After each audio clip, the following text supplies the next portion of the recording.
Searching begins, find yourself within. Take up your blade, let the fears within fade. Stories are told as the die roll. Don't be afraid, make your destiny will find you in me. Friends at your side, may the group with pride. Try as you might, you now live to fight. Monster nor foe can fill you with woe. Enemies in sight, it's time to roll dice. Roll for initiative. Check, please.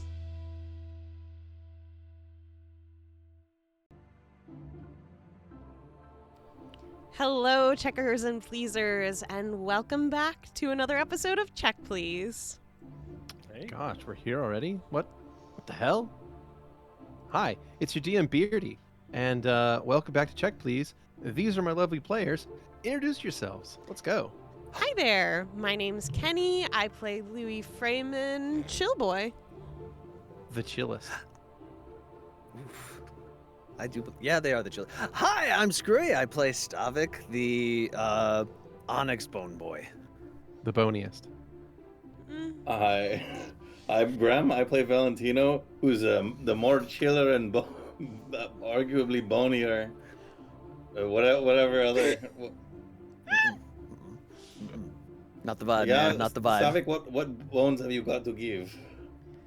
At least a pinky. I'll give you the bone anytime you ask. Wow. I'm Shane, and I play Xander, who currently has more bones than Stavik and is the neck romancer. Oh, cute. Nice. And I'm Xeno. I play Zu'lin, who knows that the Geneva Conventions are just implied rules. A suggestion. And they also only apply to people that signed them, and no one in Adrian did, so it's okay. I guess that's true, yeah. I know I didn't. I know I didn't. Wow, what a way to start today. All right. Hi, everyone.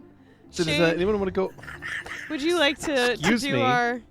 Excuse me. You always say anyone when you know Shane's the one who's gonna fucking do the recap. And I don't know that's what you want from me. That's the bit. That's the bit, Kenny. It was a It's bit? the bit. I thought you were Yes, just like that's the opening it bit. up to people and like No. It's Oh, always Shane. well, That's the bit. it's Let's not funny. rewind. It is funny. Okay, if It you is funny. I'm sure telling people that something's funny definitely makes it funny. Mhm. It is. It is funny to me. It is funny to me, Okay, and go ahead. that's who I make this podcast for, is for myself. And show, live show. We're done. We did it. Hi, everyone. Congratulations. Hi. So, does anyone want to go over what happened last time? Oh, I will. Okay. So anyway.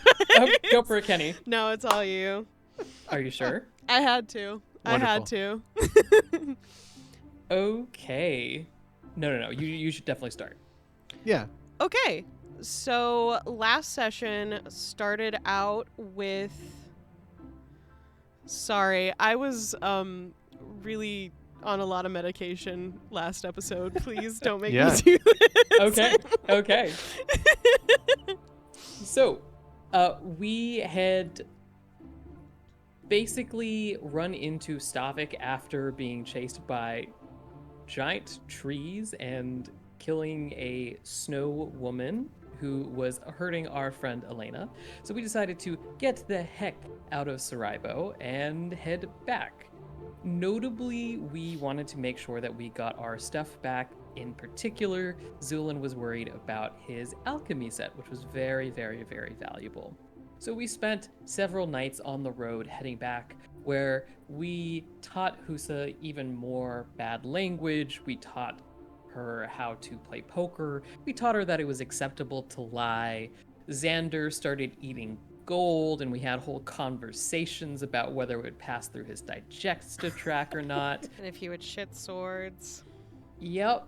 Louie and Zu'lin conspired to drug Bro so that he would tell Louie whether he was there to drag him back to Proto, Notably, Zu'lin said that we could get around the whole ruining friendship because I am feeding you truth serum bit by feeding him the not remembering juice afterwards. But Louie wasn't, completely sold on that situation. But he did say that he had a charm spell prepared just in case. It never hurts to be extra sure. So- Conspiring makes it sound much more villainous. Yeah. It was more You're like right. Plotting. preparing for the worst. Yeah.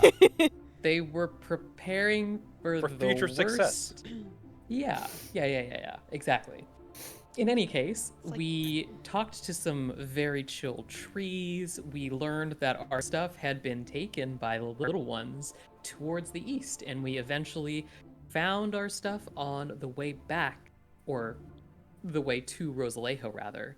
We found this set of, you could almost say it's a caravan with some wagons and carriages there, one of them looking suspiciously like ours, so Valentino snuck off invisibly to go check on it. And we discovered a trading company. They apparently had traveled maybe to the jungles of Koth, and they had brought back some strange cultural objects and lots of chocolate. We purchased, or Xander purchased, a large ritual fan with the holy symbol of Amen on it, and Bro got Louie some chocolate. We also discovered that apparently after they picked up our carriage on the road, they'd been attacked tonight by strange creatures. And so they asked us to accompany them on the way back to Rosalejo, because that's where they were headed, and they thought that there would be safety in numbers. Narrator voice, there was no safety in numbers, because as soon as it became nighttime, we were snuck up upon by these shadowy Ben 10-like creatures that killed most of the guards in one hit. And we managed to dispatch a few of them. Some of us may have performed some necromancy in the process. Others may have, used some ice magic, some, stabbed or slashed these creatures. But as we slew them, this tall creature of shadows seems to have coalesced and moved towards us. And I think that is where we left off. Yeah. Mm-hmm. Indeed, I would it like to is. say too that I think numbers would have provided more safety if those shadowy things had not rolled like gods at the start. They Yeah. did They got roll. crit after fucking crit. They did roll really well. It's true. That is They- absolutely true. Those guards had no chance. None. They were there to get mooked like on screen.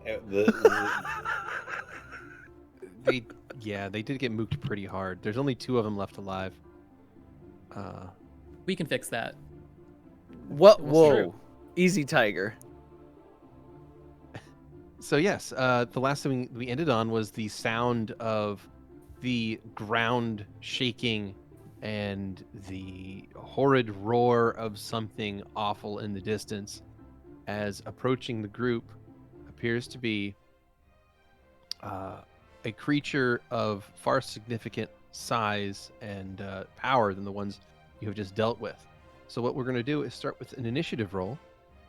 Go ahead and do that. Aye, aye, Captain. You got it. Crunchitize me, Captain. Ooh, Ooh, 12. got a good old 15. That ends up being an unnatural 20, I guess. I get there. I got 21? a 16 to change it to 21. Okay. Well, in that case, all the initiatives have been rolled. Ooh. And here we go. Stavik, you have initiative, but bad news, you are stunned this round. You had gotten stunned last round, so that is this round you were stunned. So I'm Unfortunate. going to remove stun from you and end your turn. You got it. So that will Honestly, take us probably on. the best time for that to happen, though. Honestly, fair. truly. Yeah. So that will take us on to Louie. Louie, you can hear something approaching rapidly, as you hear these footsteps crushing the ground and echoing the area all around you. The shadows and darkness around you seem to swirl and change, playing tricks in your eyes. You're not sure what direction this creature's coming from. Just in case, Mhm. Louie is gonna step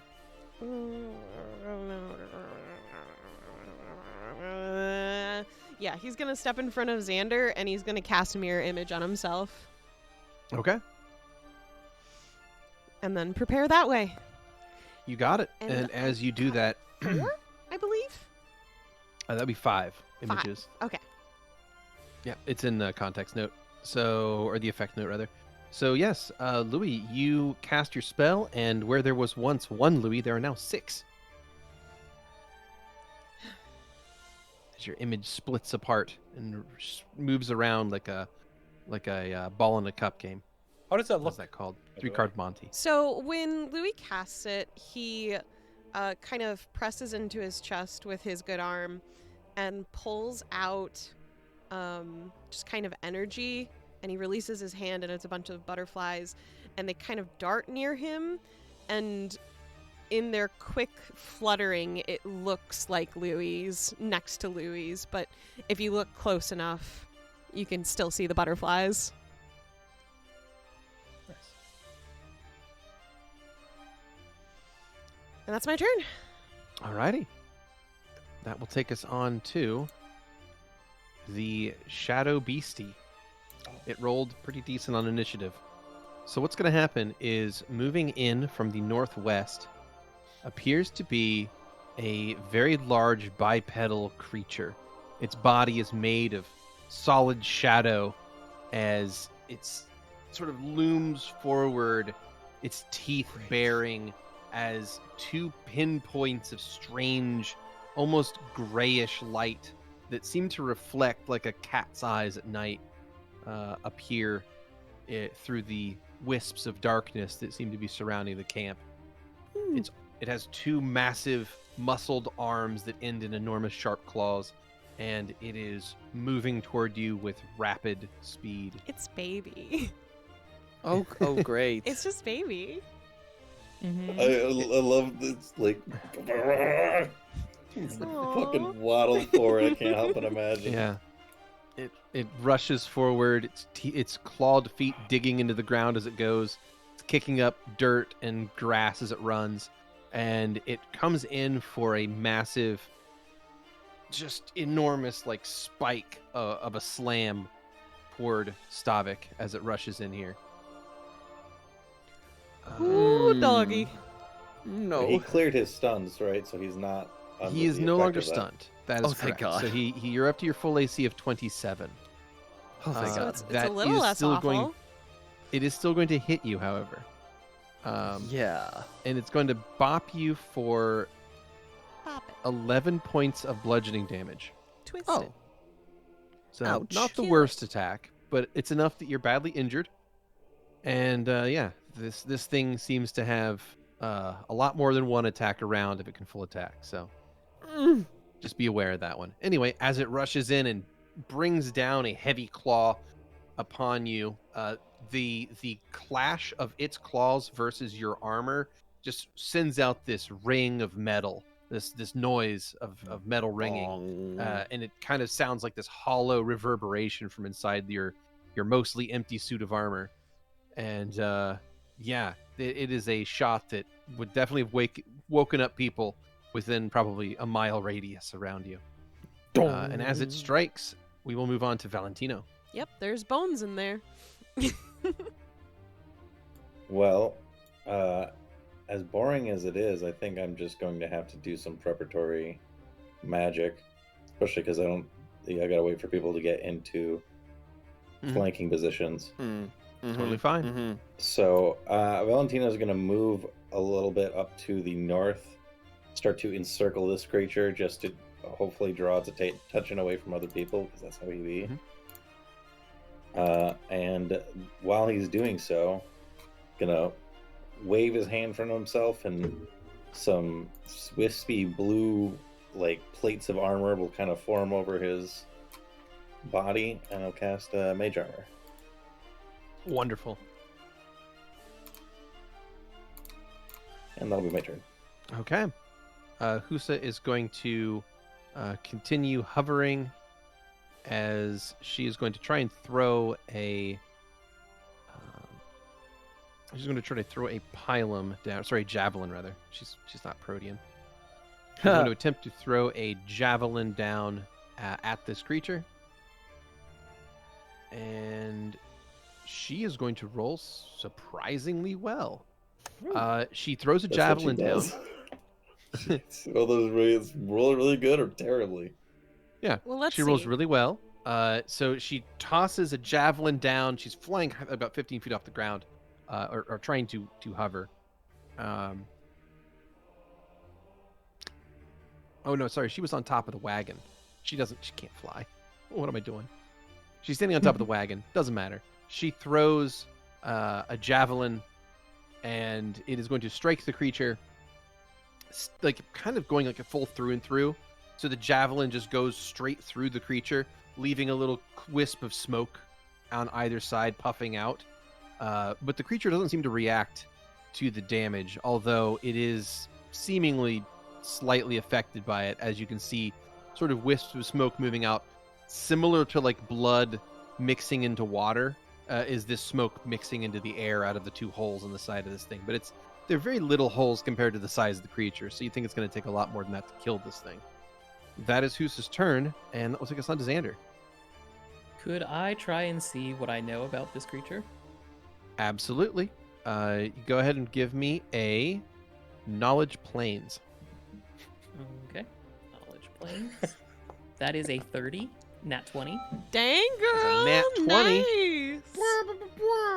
Nat 20. So, well done, Xander. You know that this is a greater shadow beast. Shadow beasts come in multiple varieties. They're basically pieces of living animated shadow that appear from the plane of shadows, or are conjured forth from the plane of shadows. Typically speaking, they have a couple of abilities. One of them is that they are able to become basically indetectable in areas of darkness. They can blend in with natural shadows. They can shapeshift themselves and fit into existing shadows to become basically imperceptible. They can also compile themselves into a form like this and actually fight. They're quite dangerous, and they often are drawn to sources like other sources of darkness when they're not on their home plane. It is possible to magically control them, as it is with a lot of outsiders, and they don't have any particular weaknesses, but they also don't have any particular resistances either. So Okay. they don't really have any other major special secret super attacks or abilities that you're aware of either. Okay. Yeah. So, 2 questions. So they're Huh? just regular outsiders, right? Yeah. And 2, do they breathe? Generally, these do not. Okay. Good to know. So unlike a demon or devil or angel, they are not alive in the same way. They're similar more to elementals Perfect. in that way. Okay. In that case, Xander is going to reach his hand forward, and as he does, you see a myriad of motes of golden light that appear like stars forming in a dome shape around him. And then he will clasp his hands, make a fist, and as he does, these motes of light will condense down into one point centered on this creature, and then they will explode as Xander drops a fireball. Oh hell yeah! Oh god. Let's fucking go. All right, fireball indeed. All right, so you toss out a fireball that is going to potentially hit Valentino as well. I'll move Is it that one right? to the Okay. left. I didn't see him there. I was gonna say It's like, very, very dark. It's hard for us to tell where's fair. Yeah. everyone. That's fine. That's fine. So you throw it there. It is going to strike that shadow beast. It gets a reflex save. It is going to pass that reflex save, and it's going to take half damage. But still, 12 Ouch. damage is nice. So you strike it. This ball of fire is going to explode, shoots out a wave of heat and light that flashes in the area for a moment, and then quickly vanishes. The shadow beast itself is going to roar in pain as you singe the back of the creature, and you are left with the move action. Okay. move action, I'm going to get a little bit closer. That should be good enough for me. Alrighty. Xander, yeah, that will end your turn and take us on to a caravan guard. This caravan guard is currently using a spear, but it's not a long spear, so they have to move into melee to attack. So what this person is going to do is move up 5 feet and then move up another 5 feet to try and stab this thing, and in doing so, it's going to provoke an attack of opportunity. All right. So that guard is going to take a 10-point damage bite from the Shadow Beast and is now injured. And in return is going to try and stab back at this thing and miss. That is their turn. And that takes us on to Bastion. Yo, this guy brave. Or really dumb. Or really dumb. Could be either. Yeah. I'll remember Alright. him. Bastion is going to move up. Double moving 60 feet to get around to the back side of this thing. And that will be his turn. Zu'lin, you're up. Get him, Zuzu. Alrighty. So Zu'lin is going to run to the side of the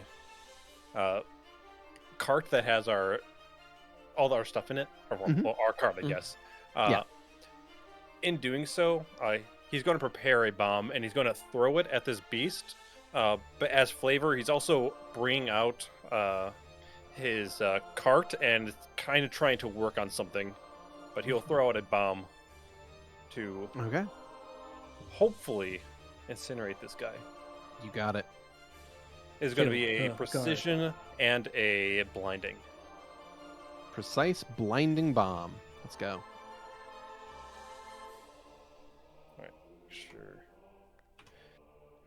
So I just have to make sure it's good enough. Okay, yep, we're good.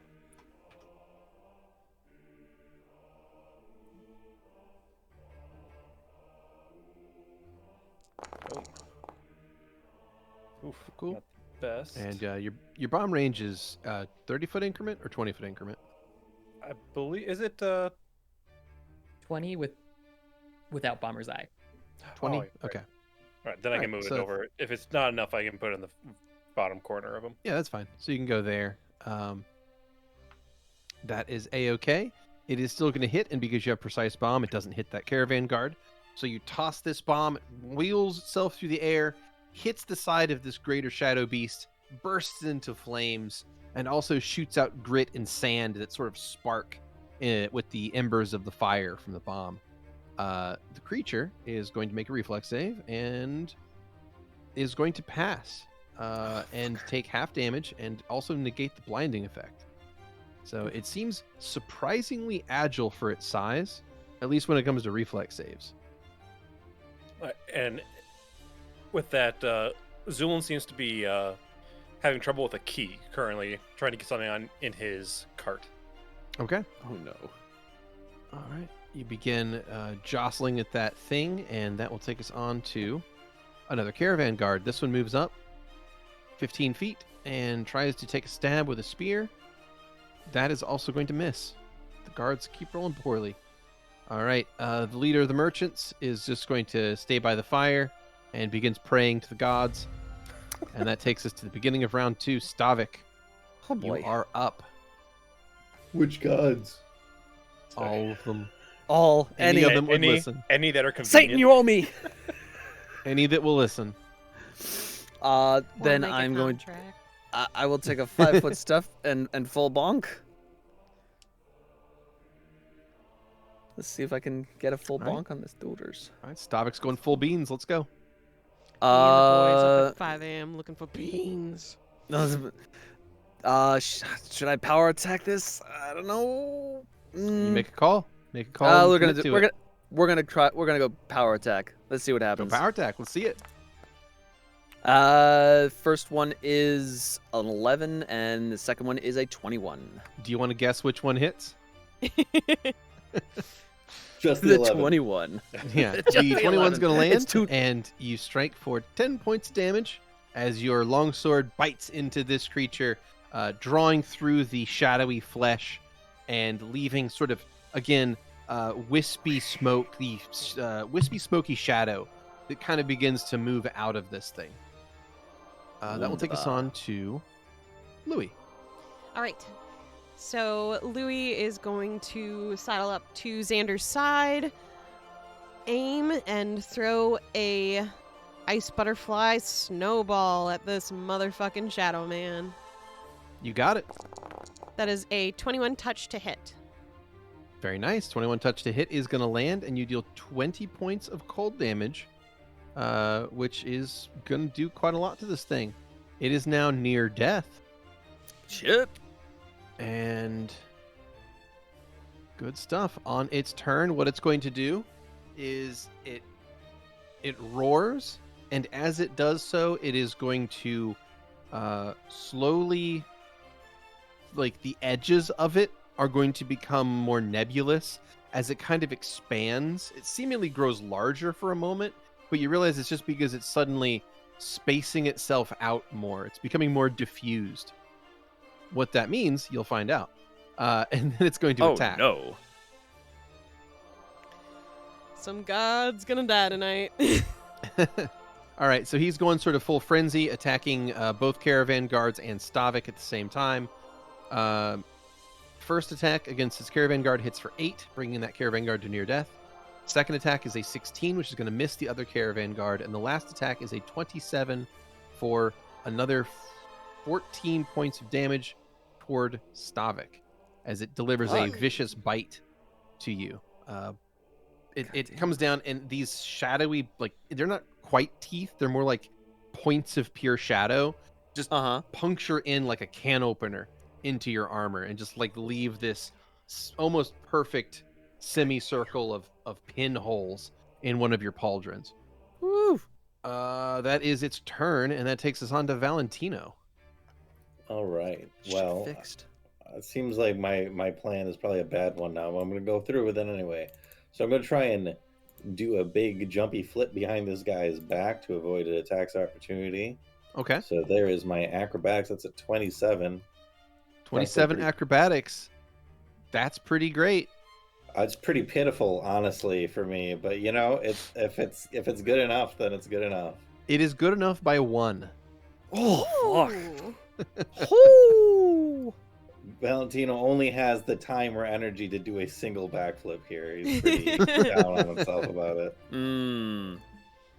But as he lands, I'm gonna try and give a stab into this fella's back. Let me mark that flanking before I make the attack. You got it. And there we go. That's a natty 1. I got 1 hero point, so I'm just gonna live with that shit. You got 2 hero points. I got 2 hero points. You're right, because we got 1 last time, didn't we? You got last one for a bango. Yep. Mm-hmm. So would you like to use one of your 2 hero points? I don't know if it's really worth it. This dude is utterly surrounded right now. Yeah. Well, if it's not worth it, then nah. All right, then go ahead and roll me a confirmation. Should I make another attack or just roll d20? Yeah, another attack is fine. Okay. There we go. So, not a fumble. No. With a natural 19 to All not right. confirm. All right, I see how it is, Foundry. I should have taken the fucking reroll. I get it. Jesus Christ. Could have had a crit there. All right. Could have had a whatever, crit it's fine. there, but it's fine. Look, you saved your hero point for later, and that's okay. I mean, we beat the shit out of this guy in 1 round when I didn't do any damage to him last time, so I figured that I probably could save the fucking points. All right. Well, Hoos is up, and she is going to just full attack, throwing more javelins at this thing. And her javelin is going to fly over toward this thing and strike true. However, the javelin passes through the now diffused shadow creature and does no damage. Oh, no. That is her turn. Xander, you're up. Based on my nat 20, would I be aware of what this is? Yeah, you believe that it has given itself some form of concealment due to the dark area around it. It's basically trying to blend into the shadows, so it now has a concealment chance. Okay. All right, I feel In that extremely case- justified keeping my one. Xander is going to look at its diffused form, and his eyes are going to go black and. Oh, we lost your vocals. Oh, can you hear There me you now? are. Yeah. Yep, you're back. Go ahead. Yes. So he is going to turn his Slara black and invoke his Maelstrom curse on it. You got it. So now we also have concealment from it. Okay. Okay. All right, so you guys get As a 20%. you see the wind spins around Yeah. it. Lovely. Okay. Anything else from Xander? That is going to be it. All right. That takes us on to a caravan guard. That caravan guard is going to try to stab, and that is going to hit. However, it is also going to be diffused. Stabs in and misses due to concealment. Bastion is up. 5 foot steps in. Delivers a 2-weapon fighting sneak attack. And he's going to learn a couple things. The first is that this thing is not susceptible to precision damage. And the second is that this thing could possibly have concealment against him.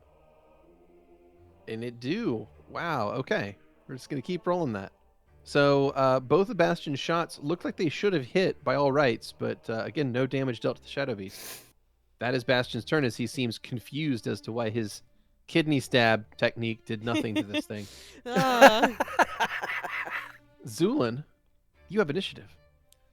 All right, so Zu'lin finally managed to open a box that's next to his cart.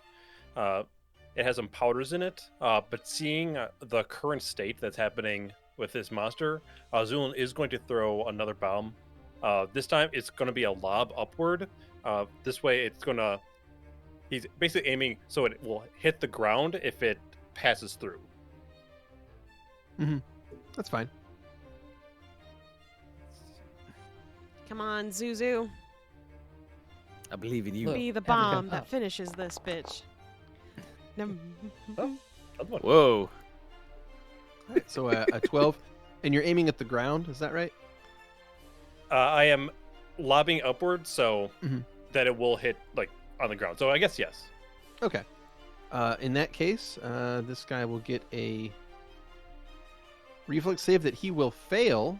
Nice. And take the full splash damage of 8. Not That's bad. And assuming it was a precise bomb to not hit any of your allies, so that is Yep. fine. Precise blinding. And it was a blinding bomb, which means creature is now blinded. Nice. He wasn't blinded last time? No, he he made had a reflex. save. Oh, He gotcha. passed his reflex save. This time He he failed, dodged though. the sand. Yeah. Was able to close his eyes fast enough. Not this And time, though. This bitch Now have we eyes? blinded the smoke. Yep. Sorta. All right. So, Zu'lin, anything else from you? Zu'lin will take a step forward, Mhm. but that is it. Wonderful. All right. That takes us to another caravan guard. This one is flanking with Valentino. We'll try and make a stab attempt. It is a potential hit, rolling for concealment, and once again, misses due to concealment. All right. That takes us to the beginning of round 3. Stavik, you are up, and you are flanking with Val. Awesome. Question. Mhm. So the concealment with the shadow is more for flavor necessarily, but because since I have dark vision, would that help? No, Oh, technically okay. not. So Okay. it's getting some concealment. It's really a 50% chance to miss when Okay. you attack it. Fair. Sounds good. So whenever you make your attack, call high or low, and I'll roll a d100. You got it. Not We that will. it's hiding in the shadows, it's that it's becoming wispy. Yeah, Okay. it's diffused itself out. Gotcha. So we will full attack, baby. Okay. And there's a nat 1 in there. So that is a 24 to hit and a 7 to miss. Would you like to re-roll that with a hero point, or would you like to roll a confirmation for the potential critical fumble? We are. I only got 1 hero point. This guy, as Grem Yeah. says, so So- close. We'll. Let it stand. I'll huh? eat that. I'll eat that. Okay. Yeah. Roll me a d20 plus 6. You got it. So you D20. kill one of these caravan guards. Why Oh, not? God. Both. 24. All right, 24 does not confirm a fumble, so that's Nice. great. Yeet. That is going to be then 17 to hit. Call high or low, please. Hi.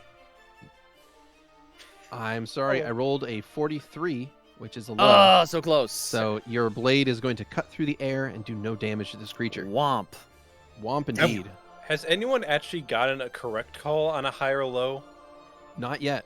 this campaign? Not in this campaign. Oh, not in really. this fight. Not in this fight. In at this least. campaign, yes, just not recently. Once. Very rare. All right, so that is Stavik's turn, and that takes Yes. us on to Lubert. You want to try that again? Lubert. No. Lubert. Leuston? No. I don't think that's his name at all. Anyways, Sluis. Luger. Louis G. Whoa. I'll take that one. At least it's closer. Luigi. Luigi. Anyways, free that bitch. Louie is going to debate on kind of the best way to go about this. For those next to him, you see him for a moment look like he's calculating a certain amount of space, and then he shakes his head, and then he does an ice bolt instead on the beast. Okay. That is a 14 touch and a 9 touch. Well, the 9 touch is going to miss. Mm-hmm. Apologies. He's blind right now. Both hit. Hey. Okay, Both do hit. I need to do rolling concealment for this? Technically, no. Energy damage doesn't usually care about concealment, Oh, okay. as far as I'm aware. But I could be wrong. Anyway, Whatever your ruling is yeah. in the moment. we'll say yes. Call high or low. Low, please. For I both. rolled a 13. That's low. Holy You got shit! it. So that is 7 and 5 damage. So my question to you is, Yeah, would you like to put some spice in those dice? I would love to. So, after the moment of debating an obvious cone attack, he shakes his head and he just whizzes a ice butterfly straight into its head. He waits for a moment, seeing it coalesce in just the right moment, and sends it off as soon as he sees enough space put together where his head should be, and takes the beast out to hopefully dissipate it completely once it goes through. And it does indeed. As your bolts fly through this creature, it is going to dissipate into smoky darkness and vanish. As it dies, so too does combat end. Okay.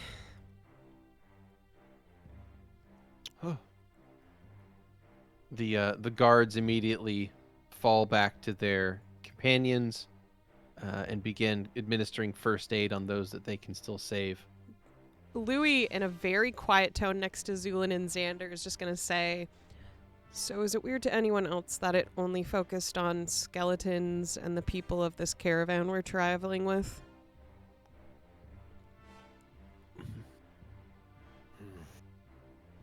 I just assumed that they were more on the way. Maybe, but Xander has his eyes closed, and he seems to be just zoned out a little bit. He's napping. After hearing what you said, Louis, the merchant is going to point to Stavik and say, "What are you talking about? The creatures attacked your friend too. oh, you're right. It's not like they only attacked the guards. They were simply going after anyone they could get to. At least that's what it seemed like to me." Make a vibe check. You're Yeah. welcome to. Vibe check this man. Vibe check him. And I messaged you something, Beardy. Unnatural Yes, you 20. Okay. Very nice. 11. Hey, 3! Nice. Nice. Zu'lin, you're not really sure what, like, this guy's just, you can take his words at face value. Stavik, same answer. This guy seems to be just telling it like it is. Everybody here is taking a punch, so it's like, it's not, to him, it seems like it's not really clear that his people are being targeted. Louie, he's hiding something.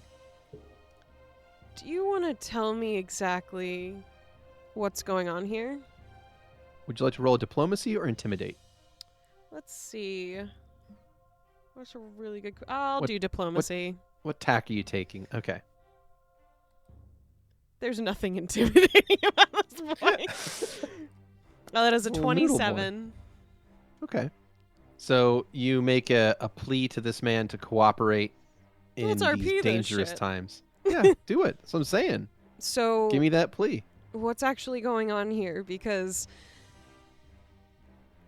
no offense, but I don't think it's actually our caravan that's causing these shadow creatures to appear, if it even is shadow creatures that are just appearing. Why are they focusing on your people more so? Well, I don't think they're focusing on my people more so. Louis just- points at the dead bodies and then, like, at the very wounded caravan guards, people who are bleeding. It's like I said, it's because they were the ones that stood in the way to defend us. They performed very well and are well worth the money paid for them. Sir, I'm Yes. serious. This I'm Isn't serious as normal. well. They have not singled out the guards in any way. Now, you can see for yourself that your own assistant there, your own man, has taken plenty of blows. Like he has a bite mark in his shoulder. Assistant. Stavik? Now, there is, like I said, perhaps, potentially, they, as I said, they have attacked us over the course of a few days, so they are certainly following the caravan. So it's That more much is days true. than since you've gotten our cart then. Oh, Yes. look at that. So it wasn't us. After all, I, the wagons that were damaged were yours and not ours. well, yes, Mm-hmm. but it was only until recently that it began to happen, and it's been getting worse each night. It's like whatever's being drawn to the caravan is calling in more and more things. Yeah, us. is it always shadows? Yes. So, no offense, but what shadows did you piss off? I have no idea. Is I there an item you stuff. stole? No. Everything in our caravan was legally acquired through Sure. commerce. Did anyone that you legally acquired it from steal an item? I mean, I don't buy from black markets or anything. No, It no, was no. simply- Sometimes items can happen to be in someone's hands that they say they acquired reasonably. I mean, How should I know if a sack of fodder that we purchased in a town wasn't nicked from some other caravaner? We don't exactly have chain of custody of every item we buy and sell. There's no way to answer that question. of course not. Zu'lin's gonna take out a lantern, and Sure. I'd like to investigate the other carts and see Mm-hmm. if any of them in particular have more damage. We mended Than the other. them. Yeah. Oh, did we mend all Well, the... you can recall which one was most damaged, Well, but yeah. We mended the wheel. It was for theirs. Yeah. Yeah. It was a wheel and an axle that was busted up, but yeah. What? There's no other I'll take scratches. I mean, not really. I mean, most of the damage has been fixed at this point. Look at the superficial damage has been mended off of it. But I'll take a perception check for you to examine the wagon, if Okay. you'd like. It's 20. So you take a look at the wagon, and what you see is a wagon that is very much crushed with content. This thing is just stacked, filled with boxes, barrels, sacks, boxes, and all other kinds of containers, big and small. This place is stuffed to the gills, as it were, and it looks like a few of the crates have some slash marks and bite marks on them as well. And they're sort of located in the center of this wagon at the bottom, like packed in a stack. But it looks like something potentially attacked this wagon, or rather, when it was attacking this wagon, also managed to scratch some of these crates. I would like to investigate further while Okay. they're having this conversation. While Sure, Louie's grilling him. Yeah. So you begin to unstack the items in this wagon and move things around, and that would probably involve you having to take stuff off the top of these stacks and just kind of toss them out the side of the wagon to get space to do this. Clang, clang, clang. So there's just like items popping out the back of a wagon while Zu'lin's back there. Meanwhile, your buddy Mercado is just having this conversation with Louie. And as I said, there is no way to know if something was stolen or not, but everything I bought was from reputable sources and business contacts that I've used for years. And there's nothing of the items that you have that seem like these creatures want it. Well, I mean, if they're drawn to us for some reason, it may be potentially because of the various magical items that we have purchased. I mean, surely magic can draw strange creatures. The Mercado turns around and looks at Stavik.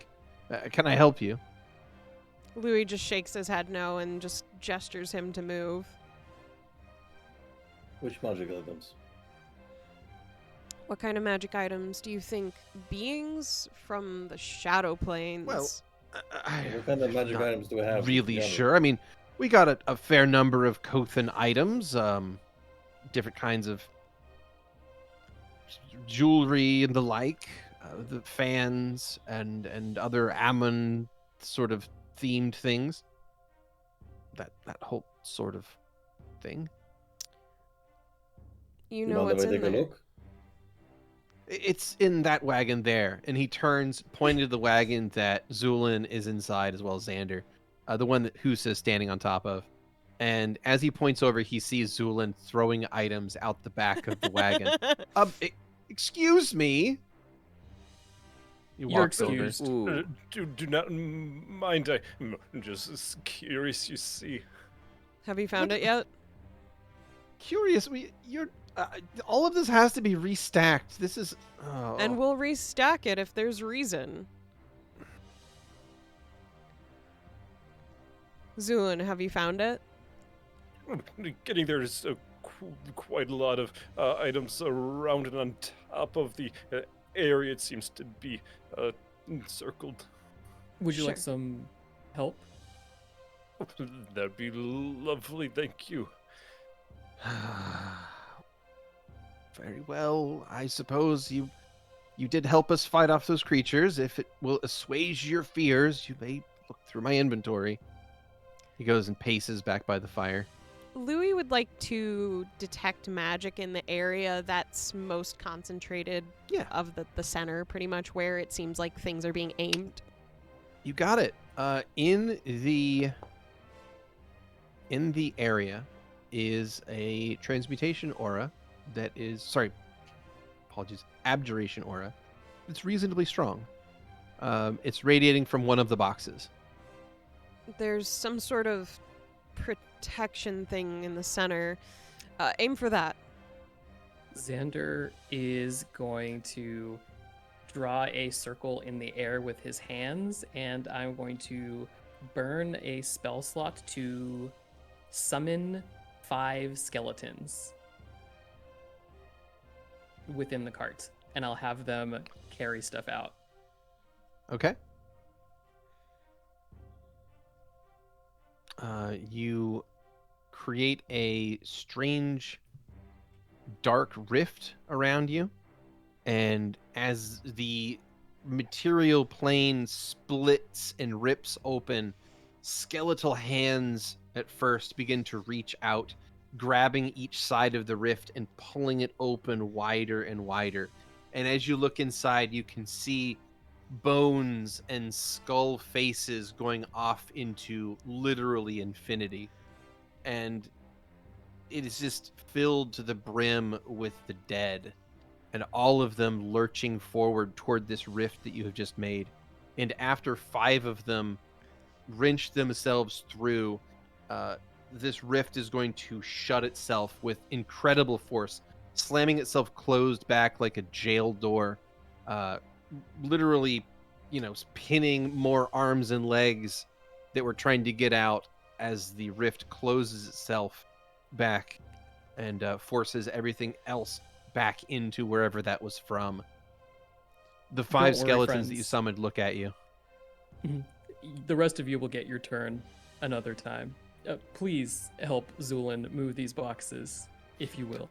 I must say, friend, your spell casting has evolved into something quite macabre. I suppose you might say something like that, or perhaps it always was this way. Perhaps we can talk about it later. Yes, I think that would be quite enjoyable. But shall we take a look at this box in the middle? Yeah, as these other boxes get moved out, Zu'lin's going to... Is this like a openable box, like with latch or anything, or... Yeah, it's an openable box. It's like a big chest. Before he opens it, he's just going to check and make sure there's no, like, seals or any trappings across. Anything that looks odd to him? No. It looks like a regular, kind of almost like a shipping crate. So it does have like a latch at the top that you can pop open and just lift it. So the whole thing is sort of a rectangle. But yeah, Right. it's a big shipping crate sort of And that- situation. So you can, pop the latch and then lift the whole lid up and off. The whole thing is Yes. hinged. So Zu'lin is going to open that lid.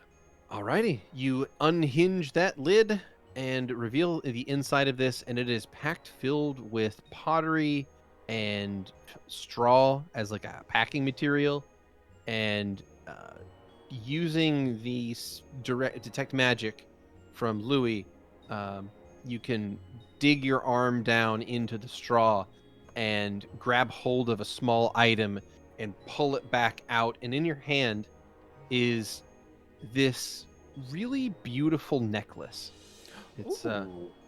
It's made of what almost looks like a knitted chain of silver that goes around, and then at the front, so there's like a nice little clasp in the back, but in the front is this series of studded black stones. You think are maybe black onyx or obsidian, perhaps, like a very highly polished obsidian, maybe. And then at the center is a very deep colored amethyst. So it's black, or rather it's like very dark violet or dark purple that is verging on black. Only when like held up to the light does it really look like a purple. Otherwise, it just sort of looks just very dark. But as you look at it, not only is it almost this perfect purple black color, but it has in it, like if you look through it with like a light source, it's not fully like transparent. You can see inside.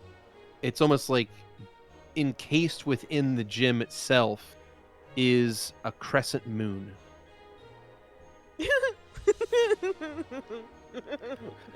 Zu'lin is currently holding this thing like to his face, up, not very like gingerly, just kind of inspecting it. He's going to rest himself down from the cart, putting the lantern on the side so that he has better visual and everyone can kind of gather around it.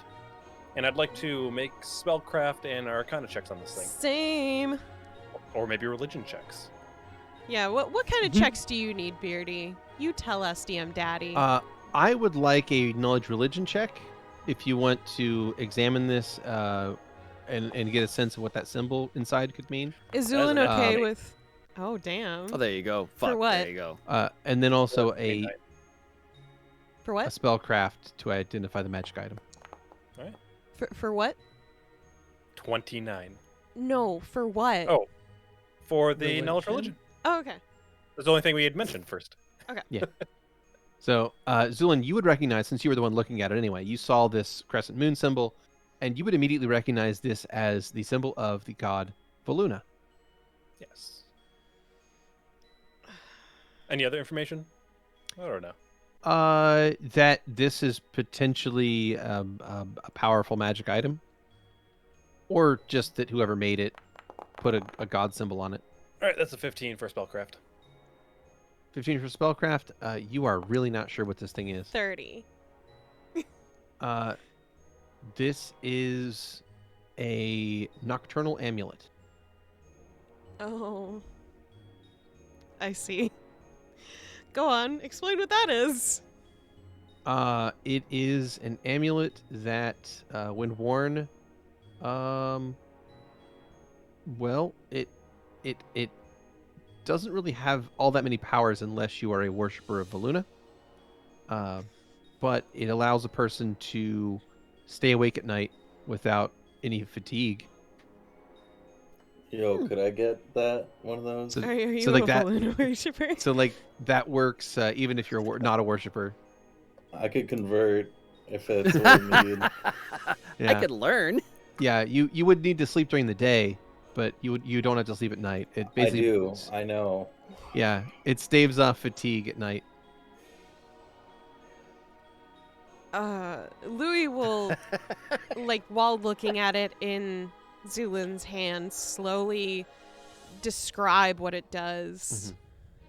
Oh, and Louie, you would recognize that with the spellcraft of 30, that the way that this is constructed is that a piece of the plane of shadow is literally encased inside that amethyst in the center. So, all my stuff is really good. Anyways, the reason these shadow beasts are following you and trying to get at this is because literally a part of their homeland is crafted into this. With my religion check, would I know anything about where this would have come from, where this would have been utilized? This necklace itself? This is potentially something that would have been used in Koth. So, you think that this is potentially one of those imported items from the West? Sure. It seems very useless if it's going to bring about the shadow creatures every single night. I'm guessing it wasn't much of an issue where it was originally from. Maybe the barrier is thinner here between that plane and this. I'm not sure, but it's a guess. Nonetheless, here's your culprit. Do you know who specifically sold you this one?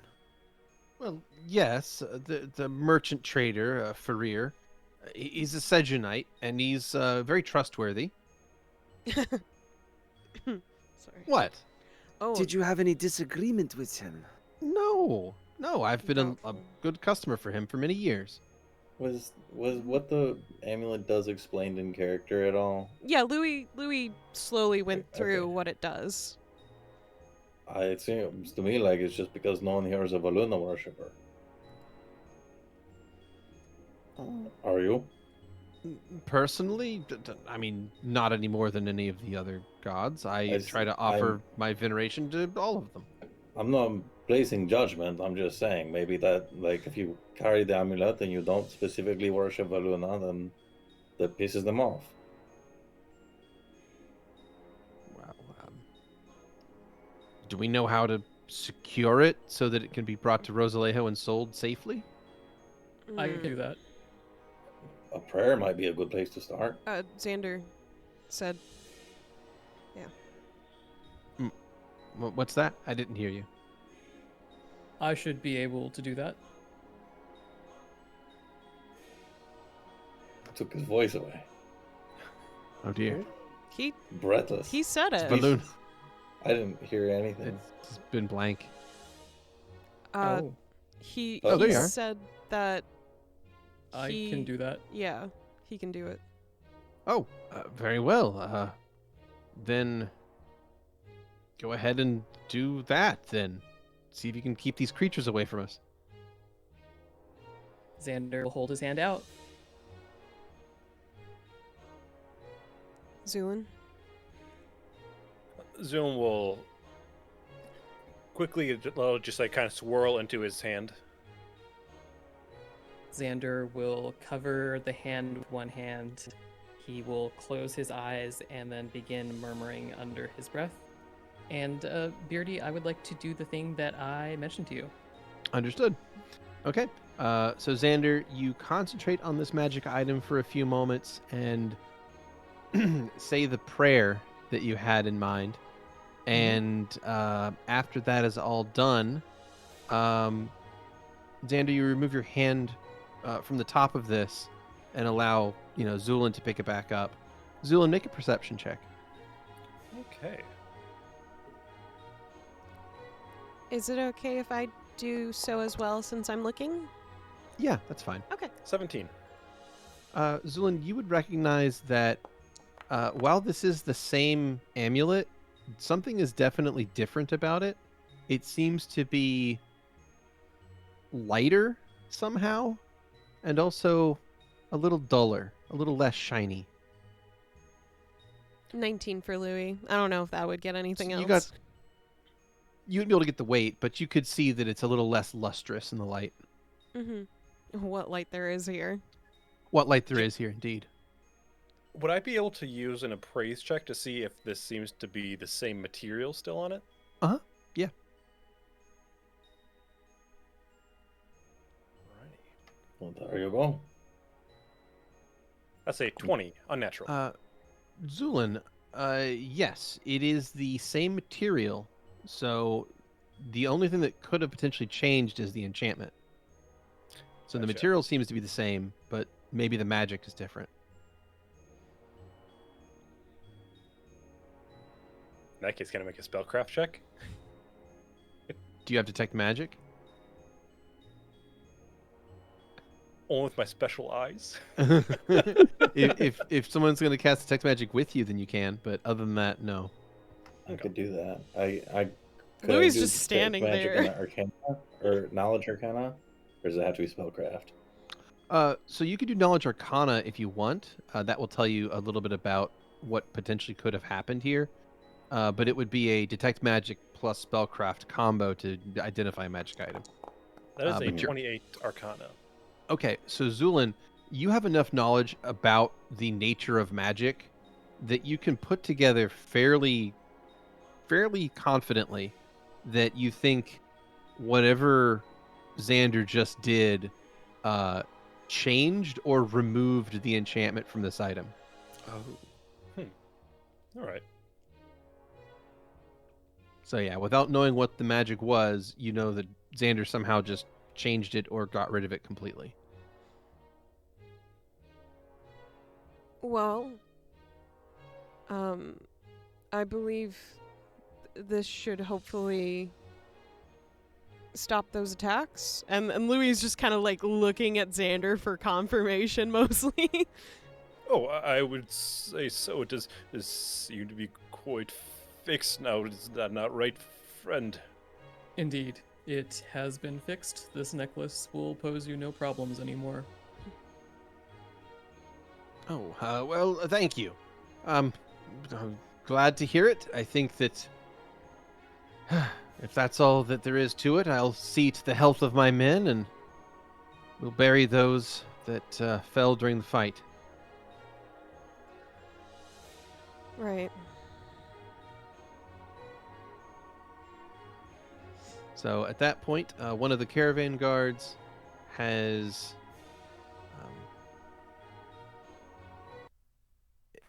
gotten some aid and some healing from the other two caravan guards that are still up, and they've managed to stabilize that guy. He's still unconscious, but he's not dead.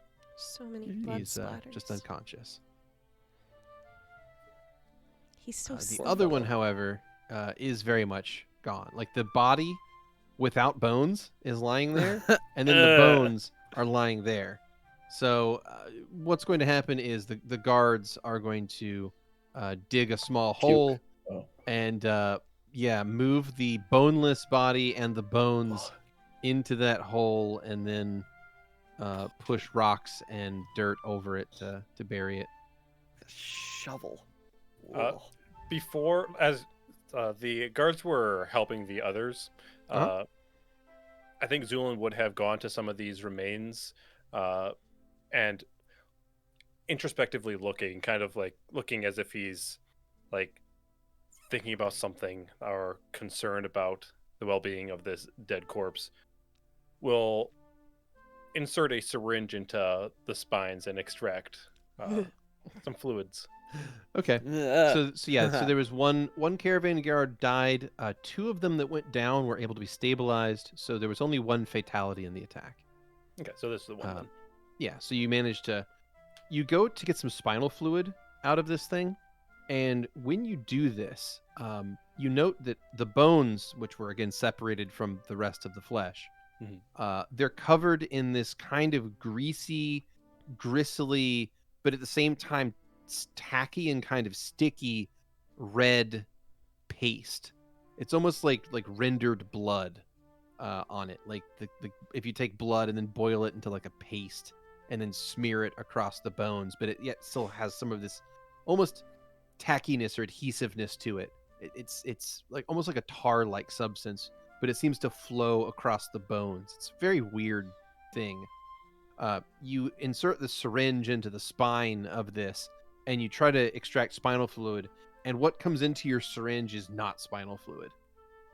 What pops into your syringe is this weird tacky fluid that's almost more like tar than anything else, and it is actually not going to get into your syringe very well. It's far too thick.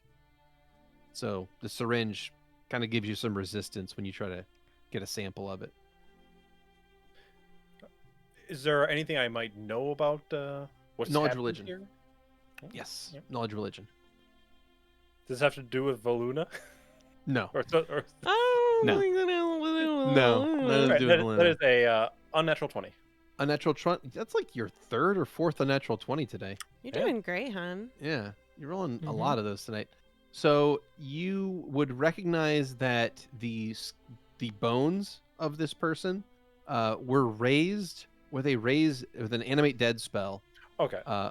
specifically as a bloody skeleton, which means a couple things. One, it has a natural healing factor, but that's because of this weird negative energy stuff that's smeared across all the bones. So it looks kind of like this tacky blood substance, but in effect, it's actually constantly re-energizing the bones with negative energy and healing any fractures or damage in them, to the point where they are literally able to self-repair after being destroyed, but it takes it about an hour to do so.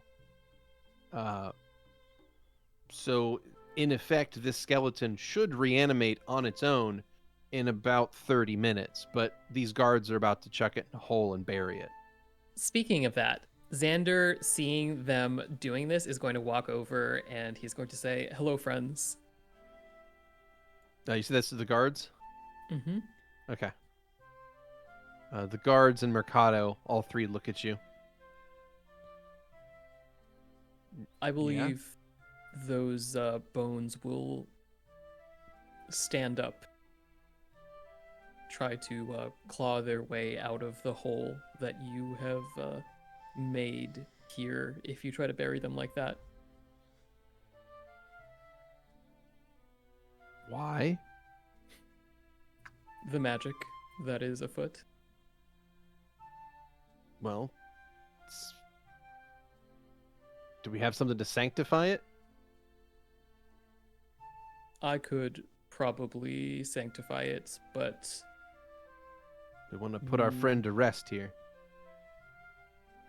that's going to be a little bit difficult. If we get to a temple, it would be very easy to do it there.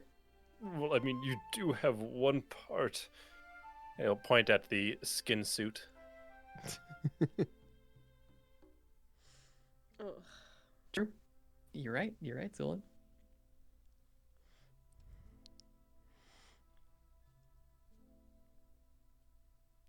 So what did they say to that? They, I'm like, we don't have the space or the means to haul the body back to a town in any kind of reasonable or respectful way. We can I'll bury take care it of that here, then. put up a gravestone. You're a man of the gods, aren't you? Yes, you could say that.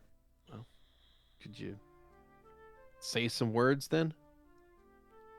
Try to give him a I- peaceful passage on to the beyond. Ooh. Mm. I can certainly try my best, though that will be difficult under the current circumstances. And Xander will close his eyes and say a few words.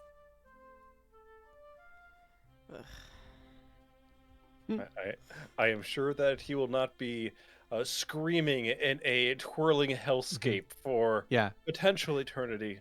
Yeah, I was Uh-huh. gonna say like smash cut to the maelstrom and just the sound of this guy screaming endlessly, and then smash cut back to you guys here in the field. Mm-hmm. Yeah. The afterlife's certainly not fucked or anything, right? Nope. I really hope just between you and me, I really hope this campaign succeeds because I don't want my afterlife broken forever. Yeah. Yeah. Don't worry, we're here to fix it. Or die trying.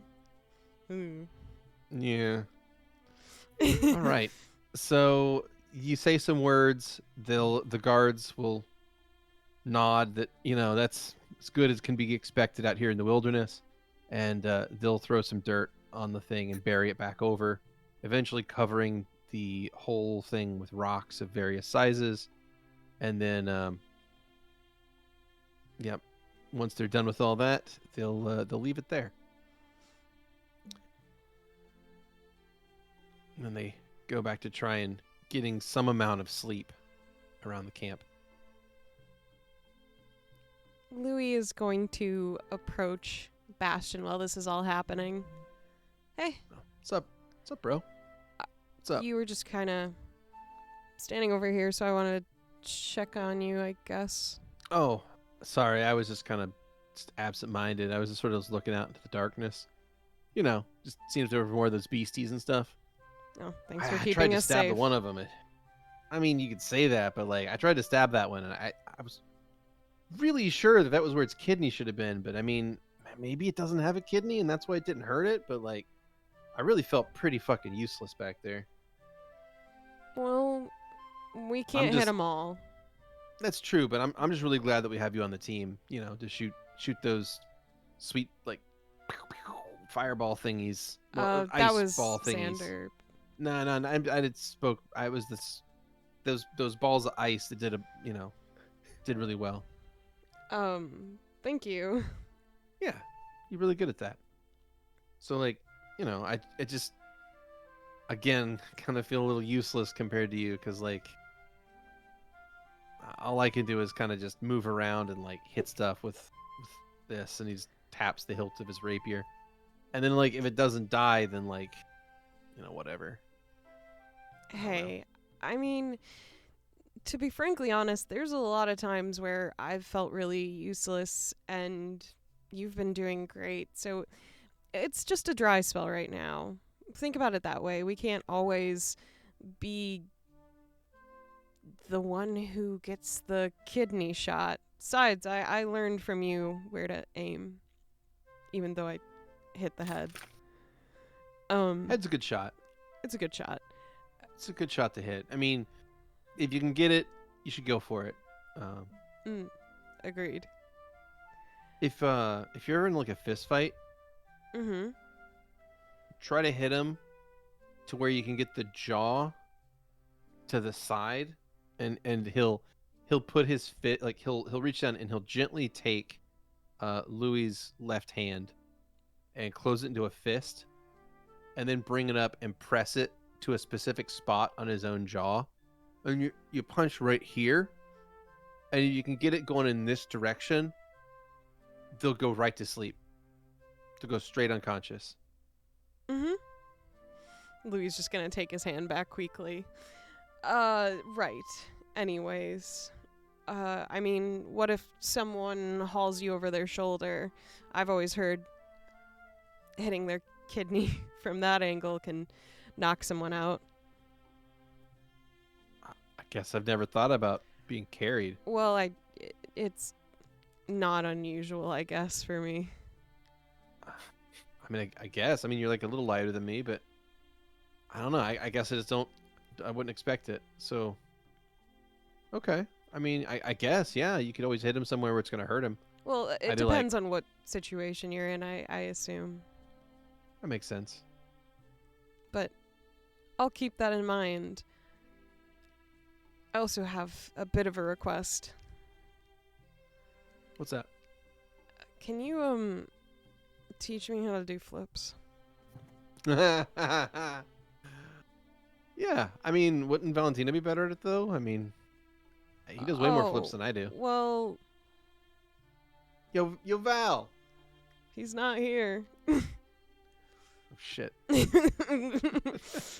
Fuck. He's busy right now, so. Yeah, he's busy, like, doing his own thing at the moment, so I'm sure he'd be interested in teaching it, like, flips and shit. Like, maybe I can... I mean, Val kind of makes me uncomfortable. Oh. That's Okay. why I was asking you. Then yeah, I guess I can, kind of. I mean, I'm good at like a roll or something. Like I can do that, and Okay. Bastion will do a dive roll Mm. just to demonstrate. Yeah, can you teach me how to not hurt my body while doing that? I kinda have mean, a- kind of, but you're gonna have to favor the one shoulder over the other one. I know, but it's not like I hold weapons. That's true. That's true. Makes it a little bit easier. Yeah. It's like when you do that with your weapons out, you got to really be careful because, I mean, there was this one time where me and some of the people from my old friend group were moving through Kanyas after one of our less successful ventures. Uh-huh. And there was these guards that tried to stop us, and one of our guys tried to get around the other side of him, and he always fought with two daggers, and he always said it was because two daggers are better than one. He would just say that, like, as out his of nowhere. reasoning. Right, Oh, but he would just- just say that like all the time. like a you'd ask him like, catchphrase for "Hey, how you him. doing today?" And he'd be like, "I'm doing pretty good."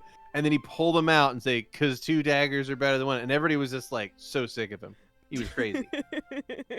But like that day, he was trying to get around that guard, and he has, of course, his daggers out because he swore he ran faster when he carried a knife. I don't get it, but that's what he said. So Okay. he tried to do a dodge roll around this guy, but he Mhm. got the whole stance wrong.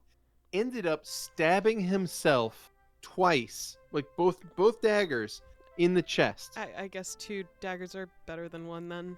I mean, I would have asked him, but I'm pretty sure he killed himself instantly. Oh. So like, heart stab and lung stab Oh. flopped on the ground like a fucking fish. Jeez. And the guard was like so confused as to what happened, he stopped chasing us, and the rest of us got away. Quite the sacrifice. Kind of a morbid story, but like Yeah. that dude was pretty weird. Anyway, what were we talking about? Just Flips, right? So you got to be careful how you hold your weapons when you do flips, because that shit can kill you if you get it wrong. I promise I'll be careful with my weapons when I Cool. roll and flip. Cool. Okay, you got it. But Yeah, I'll Can teach you you? how. Yeah, okay. it's easy. If you say so. Here. I mean, I do. I'm saying so right now. It's pretty easy. So let me see what you got. Fundamentals. Can you give me like your best jump, straight up in the air. What do you got? Okay. Do I need to Because roll for this? you gotta have some springiness to your jumps here if you're gonna do this right. Oh, okay. Yeah. So yeah, let's see what you got. Acrobatics? Acrobatics, vertical jump. Let's go. 12. All right, so you managed to get a 3-foot jump off the ground, which is Jesus. decent. Okay. You show me a 3-foot jump. Well, I'm not Louie. Oh, okay.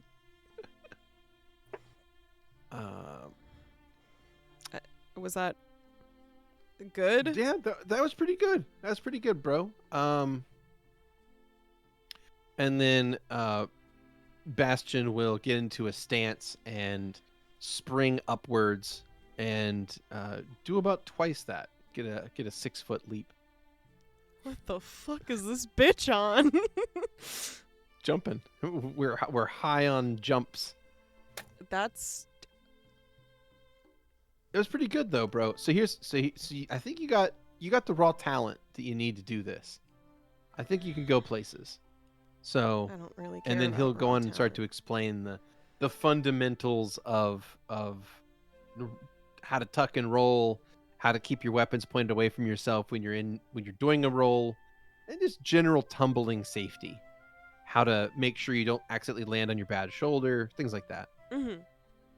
It does involve him like lightly like guiding some of your movements or like touching you to show like centers of gravity and things like that.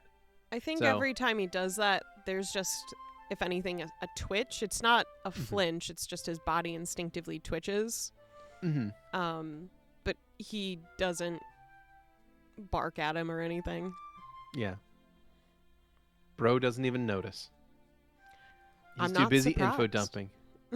So, yeah, the two of you will discuss that for some time. What is the rest of the party up to around the camp here?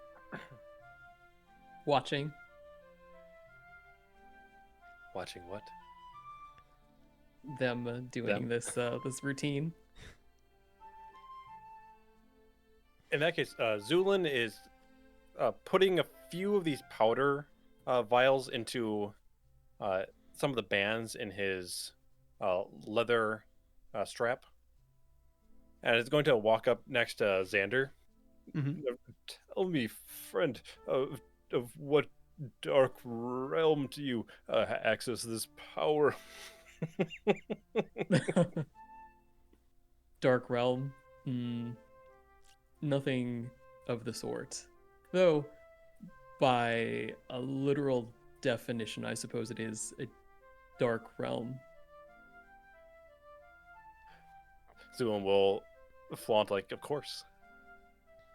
I simply borrowed those skeletons from the afterlife.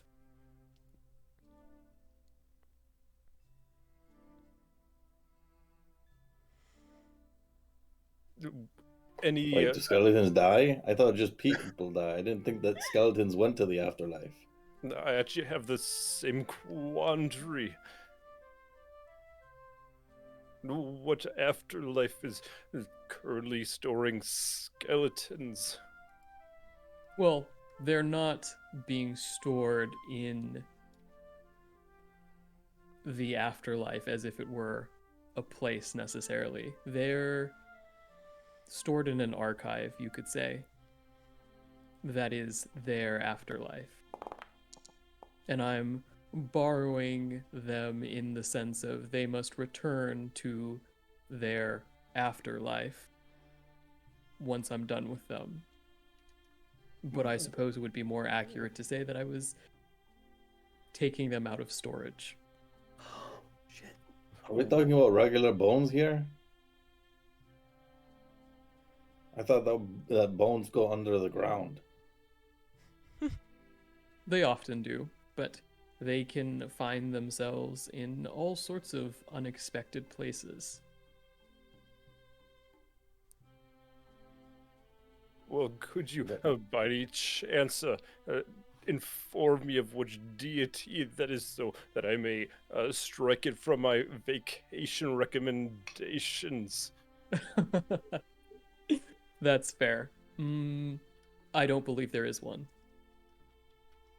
An afterlife for a non-deity, very peculiar, I'll say.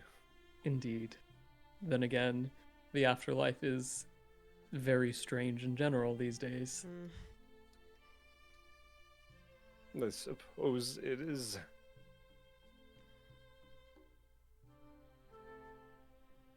Any other questions, Zu'lin? Well, I am quite curious on what has become of the enchantment. It's gone. And would you assume that Luna will be happy or unhappy with such a outcome for its necklace? Well, I imagine if Voluna is unhappy with the outcome, then we can have a discussion about it. I see, quite on good terms with the gods, I see. I have no reason in particular to be on bad terms with them. For the most part. Zoom will nod.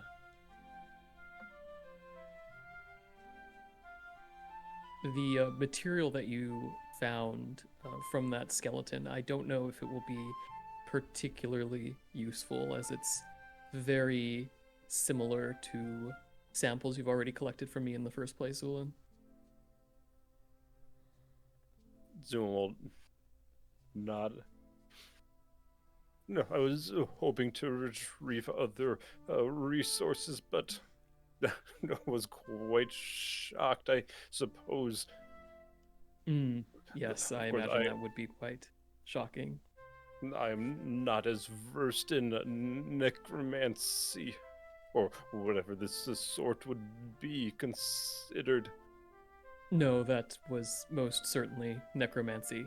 If you would like, next time I will allow you to collect samples before I perform any reanimation. If that's easier for Is you. no issue, of course. It was done in the heat of the moment. Yes, It indeed. seemed quite necessary at the time. Yes, though I imagine that particular sleeper will not remain asleep for very long. Oh, I would presume not. But of course, it's also not particularly our problem. Would it be a problem? No, it wouldn't be a problem, but I'll probably let it out.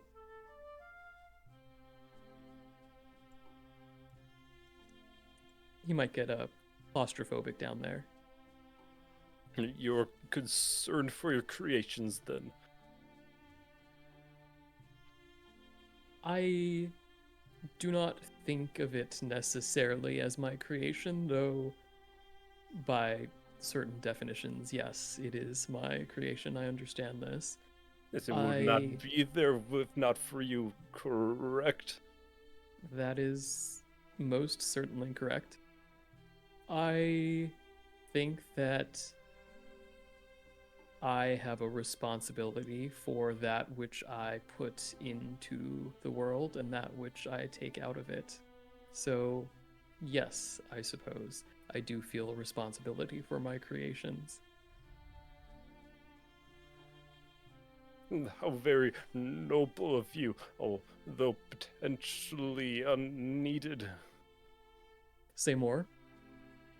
Well, it does seem to be quite a waste of time. It is purely a skeleton, is it not? That is true. It is a skeleton. But, Zu'lin, I feel like of anyone else in this group, you would understand better that just because it is one thing right now does not mean that it cannot be better, cannot be something else in the future.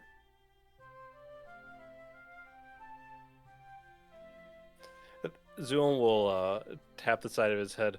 I do believe I understand the insinuation. Of course, I do approve. Excellent. I thought you might. Yes, the acquisition of resources for future endeavors.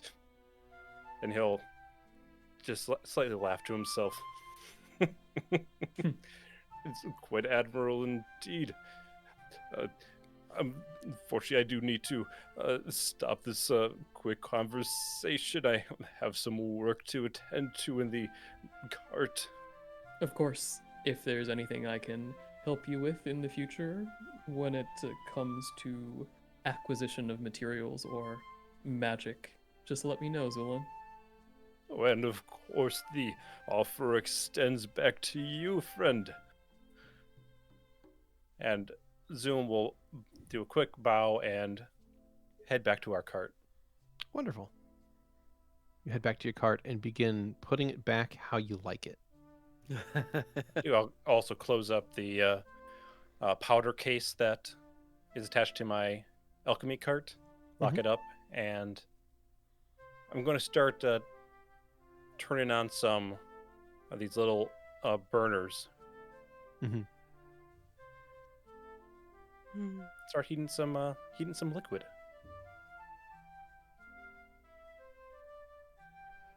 Okay.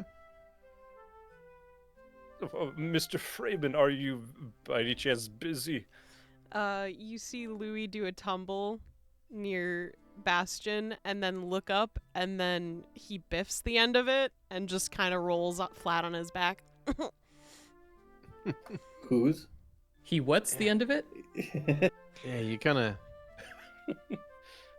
landed wrong on that last one there, bro. I got distracted. Sorry. It's okay. You were doing really good up to there, though. Thank you. Yeah. Uh, See, Go ahead.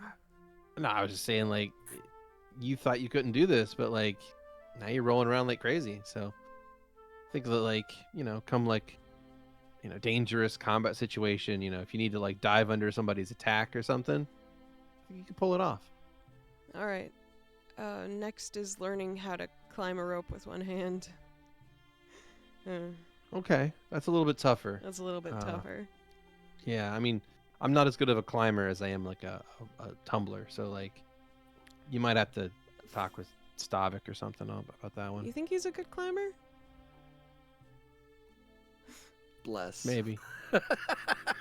Maybe. You could ask him. It doesn't I'm hurt not to really ask, sure. I suppose. Yeah. And Bastion will offer you a hand to help you up. Louie will hesitate for a moment and then take it, allowing himself to be helped up. All right, I'm gonna go to Zu'lin now. You got it. You called? Yes, I have unfortunately, I'm going to be having a slightly busy night, but I wanted to work on and he'll turn his voice a bit down. One of our projects, and I was wondering if you would aid me so that I may do some of my other research. Sure. I'm fine with that. Teach me. Zu'lin's going to take out a pouch of the Artillian grass. He's going to choose the ones that he had grabbed that are more cut. Mm-hmm. And he's going to put them on a little pallet on top of his cart. What I need you to do, and he's going to take out a mortar and pestle, grind this into a fine mulch. What you're going to do is then add water, and I've made a poultice before, actually. Oh, wonderful. So I'm decently knowledgeable about this aspect, if that helps. I'm sure it will, Mr. Freeman. Once you have done it, it is a smooth consistency. I'm going to put it in one of the flasks, and it's a pretty large reticulated cylinder. How much am I diluting with water? And Zu'lin's going to look at the amount that he has on the pallet, look at the flask, and he'll measure out with his fingers an approximation of how much water to put in. Once you do, you can use this apparatus, and it swings around where it would be going on top of this small fire. Mm-hmm. And you're going to heat this for 3 minutes. You'll be able to tell as there will be a slight color change. Okay. Yes, a more yellowish to green change. When that occurs, he's going to have this small vial. Add this clear liquid. If you have timed it correctly, it should turn blue at the end. I see. It's fascinating how that works. What is the liquid, if you don't mind me asking? Well, let's see. Sorry. He'll just list off a random Okay. chemical. Cool. Yeah, I'll get to this. Like dimethyl bromide. Let me just cast Keep Watch on Nailed me it. real quick. And Louie will take a breath up and then spread his fingers across his eyes, which kind of light up in a butterfly pattern, and then it fades away quickly. All right. I'm good for the entire night. Wonderful. If you have any issues, please let me know. Sure. And as you do that, Zu'lin is going to move to the outside of the cart, Mm-hmm. put out his lantern down, and is going to take out some absolutely reeking biological material. Oh, lovely. Which has probably partially rotted by this point, but luckily, stem cells are pretty sturdy for the purposes I need. So I'm going to extract those and start making some mutagens from them. Could I do a roll for... You absolutely my can. sample? Yeah. All right, so my first one that I'm doing is going to be for the Magic Eater. The Magic Eater's optical nerves. Okay. Is that what I'm extracting? So I'll try to make something from that. Do a alchemy check. Sounds good. It's a 29. Oh yeah. Very successful. Very nice. How many usages am I able to retrieve? 1d4 plus 1. 1d4 plus 1. So that'd be 4. There you go. Wonderful. And then the second is some Minotaur bits. It's the Minotaur spine. Mm-hmm. Mm-hmm. And what are you after? Same thing. I'm going to make a Same thing. mutagen. This is for the stem Okay. cells within. Gotcha. All right. Give me a alchemy. Ooh, that is a nat 1 for 15. Oh no. I'm afraid the material has already decomposed too significantly. Oh, that's unfortunate. Yep. Damn, missed out on some Minotaur, y'all. Oh. But We'll get you some luckily, more. luckily we did get to make something far more horrifying. So Yeah. Yay. Great. Oh, I hope you guys like tentacles. Depends on the Yay. context. Yeah, depends on the context. So Anyway. as your friendly neighborhood plague doctor is creating unholy abomination serums, the rest of the camp can spend their evening relaxing and putting themselves back together after the fight and trying to get some kind of night's sleep. So the evening of April the 26th will march onward. Does anyone else have anything they would like to accomplish on this night? Fixing his armor got skewered. how does Stavik go about fixing his armor? Yeah. So he'll, like, for example, the pauldron.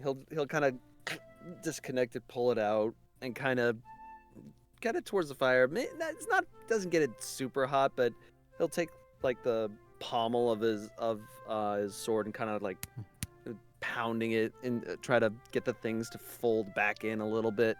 Yeah.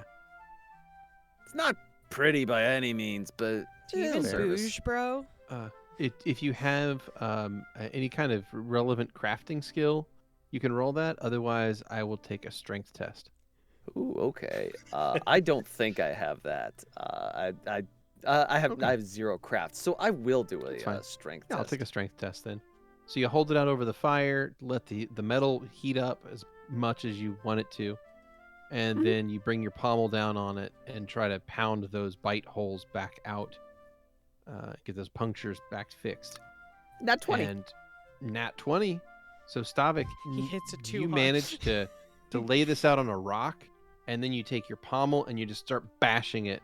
And you bash it once for each tooth mark, and as you do, you flatten the metal back out, and effectively manage to get the metal to lay flat again. So it now looks much more like the scar of a bite rather than a series of holes Nice. in the pauldron. So it looks a little more worn for the wear until you get it like properly fixed at a forge. It's still going to look a little bit worn there, but at the moment it looks pretty fine. I mean, it'll function as normal armor. Huzzah. There's something very typical about Zu'lin failing, getting a nat 1 on the thing he does, and then Stavik getting a nat 20 on something he has no idea how to do. Yep. I mean, he does know how to hit things. That's true. Once everybody has gone to sleep, especially from the other caravan, Xander is going to head over to the graves with his magical fancy shovel, and he's going to start digging for bones. Well, the guards aren't all going to sleep at the same time. They're going to sleep in shifts. Okay. So there is Guess we're taking their bones. There sadly is going to be at no point where the guards are all asleep at once. Do I notice what Xander's trying to do? Well, Xander may not try to do it if the guards are awake and watching. Okay. So what is Xander doing? Xander is probably going to wait until it's pretty late, so most of that caravan is aside from the guards who are on watch, and he's just going to walk over with the shovel in hand. Oh, he's just going to Approach one go... of them. Oh. Okay. He can do it. As you walk over there, I'll take a perception check from you, Xander. Of course. That's a 15. 15. So as you stand there looking at the ground with a shovel in hand, you can see that there appears to be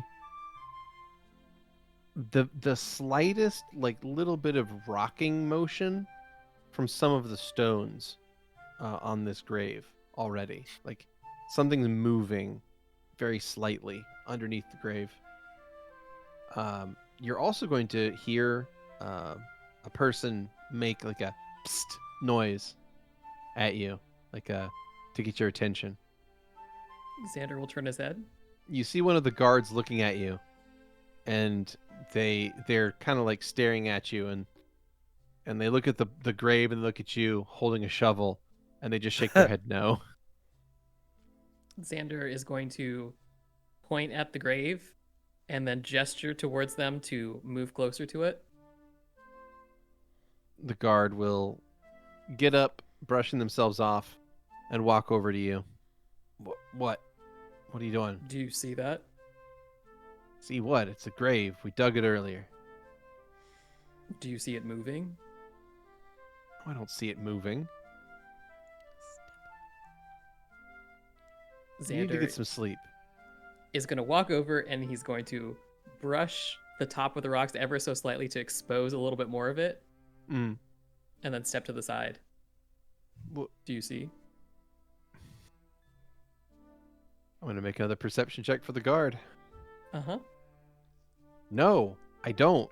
So how about you get back to the camp and stop messing with the body of our friend? Okay. Let me give you a prediction. Yeah? In less than 3 hours,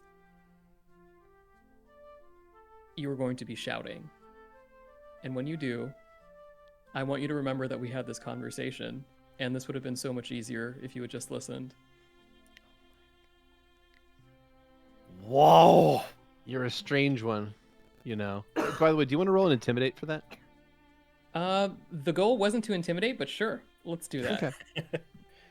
It was just factual. That just sounded like a fact. It's not a threat, You it's a want- promise. You You'll want be to Yeah. mic screaming. drop? The best That's the kind. 16. Yeah.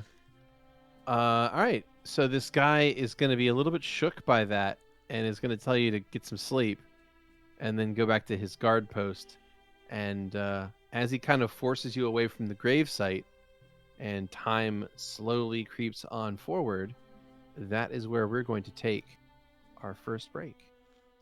Peace. Hello, checkers and pleasers. We are back from our first break. Pew, pew, pew, pew. Welcome back, everyone. It's me again, your DM Beardy, who is having some indigestion. Oh no. But that's life. Anyway, hi. Welcome back. So, Hi. the evening of April 27th has moved on into the early morning of April the 28th. And as the night presses forward, does anything else happen? Does the party do anything else during the late evening hours or wee There's- hours of the morning? Like one little quick thing. One little thing? One little thing.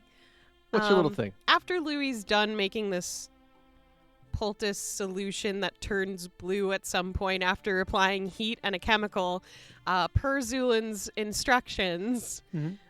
he's gonna leave it aside for him since there weren't any instructions past that, and he's gonna walk up to Xander if he's around. Xander is... He is sitting, kneeling with his hands folded in his lap, about 15 feet away from the grave, just looking at the guards, smiling. Louie's gonna approach, kind of go parallel to Xander, and then lean over so that his face is closer to the eye level that Mm-hmm. Xander's at. I'm gonna distract you for a second, if that's okay. Oh, that's quite all right, Louie. Okay. I didn't know if you wanted to exchange questions tonight. Sure. Okay. I'm gonna sit here because I've learned that I need to be more careful with how I go about talking to you at this moment. I see. Speaking of which, that first one wasn't one of the questions tonight, correct? No, it wasn't. I've been trying my best. I see. And Louie will sit down, crisscross applesauce, as is the legal way, next to Xander. You do so? Now, I'm having trouble deciding between two. Or rather, which one to ask first. I didn't know if you had any for me tonight. What was your friend the Willow like?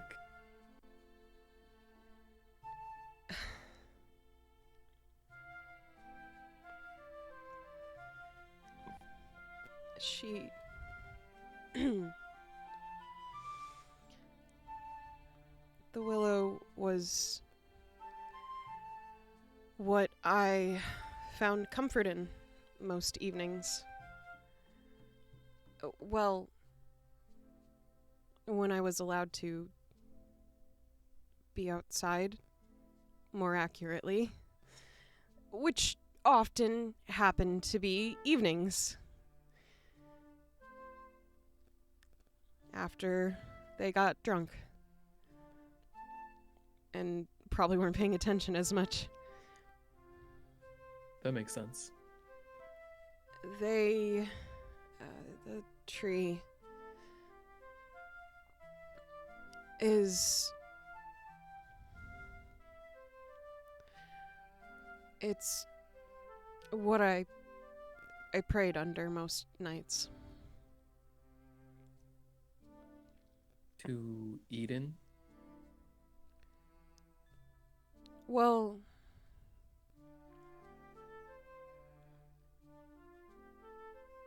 it depended on which one I was trying, I guess.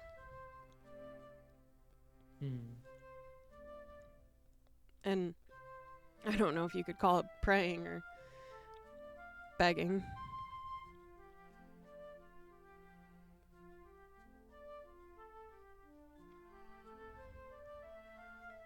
But... And Louie will open his journal and flip to the very first page there is, and kind of slide it next to, or rather, he'll touch it against Xander's leg to show a charcoal drawing of the willow tree.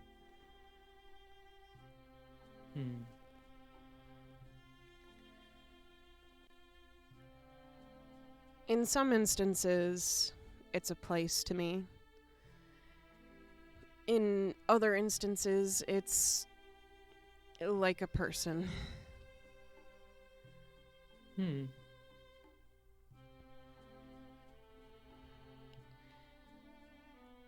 Sometimes a And- place is a person.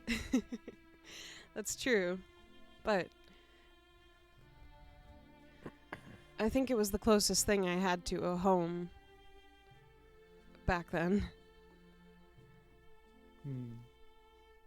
Even if I didn't live in it, it's more metaphorical, if anything, I guess.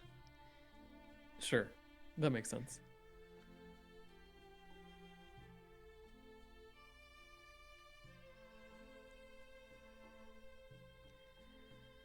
Okay. Does that answer your question? I just want to make sure that I'm not, No. That was a good answer to the question.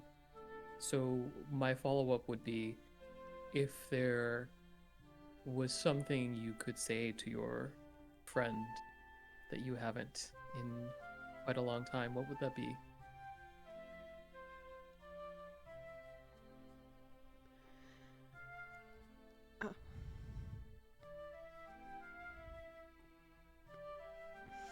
And Louie just covers his mouth and then shakes his head. I'm sorry, I can't say. I'm sorry. That is quite all right, Louie. I mean, hey, if we ever go back there,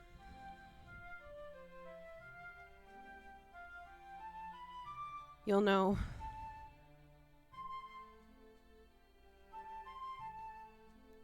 I'd like to introduce her to you.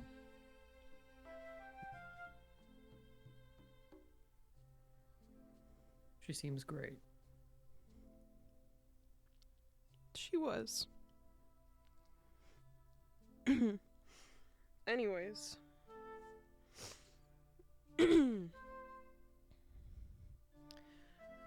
Sorry. I didn't expect to feel anything about that. At all. But I guess I do. It happens from time to time, feeling things. Yeah. I thought I closed off those feelings, I guess. Hmm.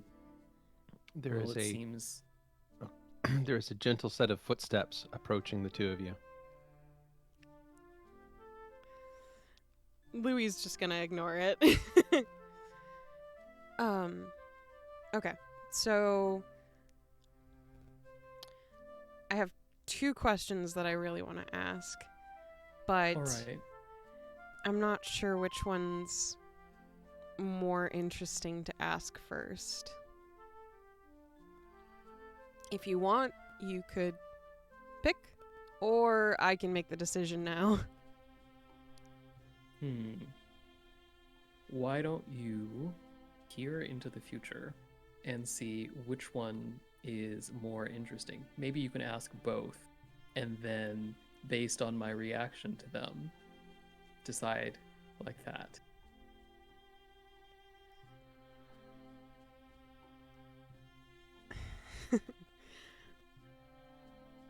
I can't see the future like you, Xander. Have you tried? Perhaps it's my disconnect with someone. That does happen occasionally. Well, Often. I suppose. What is a memory that you have currently that you never want to forget?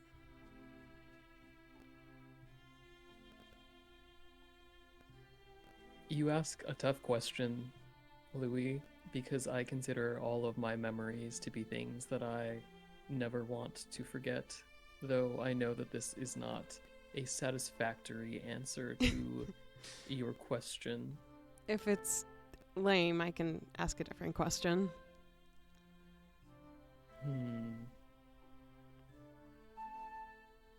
If he wanted to forget, he wouldn't have remembered them. I suppose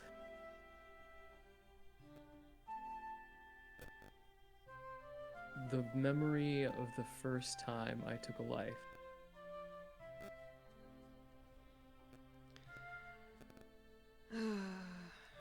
Since you asked additional questions, I believe fair is fair. And why is that? Because it was an important moment in my life, and because I believe that taking life is serious, and to forget it would be to dishonor that life that I took.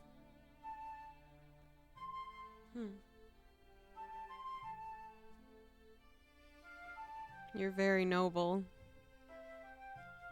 In the good sense. You know, you're the second person to say that to me tonight, Louie. Who else? Zu'lin. I see.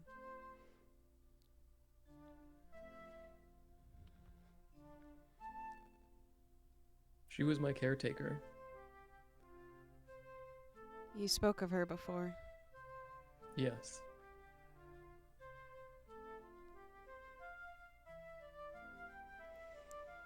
You know, I always leave these conversations with so many more questions. It's a talent of mine. I just think you're an interesting person. You're fairly interesting yourself, Mr. Freeman. Thank you.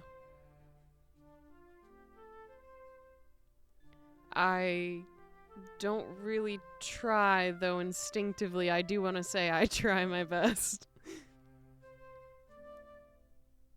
That's a very you response. I mean, good. Then there's no doppelganger in front of you. I'd be more concerned if my responses seemed uncharacteristic to me, I should say. I'd know if there were a doppelganger in front of me instead of you, Louie. Well, that's good. Would you?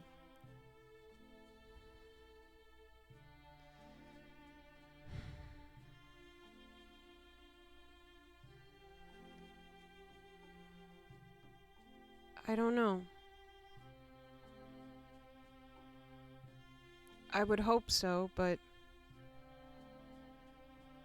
sometimes you change. It's the littlest of things sometimes. And maybe it's not something that is normal to notice, but sometimes it's in the way you say things. To say the least, when we first met, even though I didn't trust you, you spent a lot of time speaking on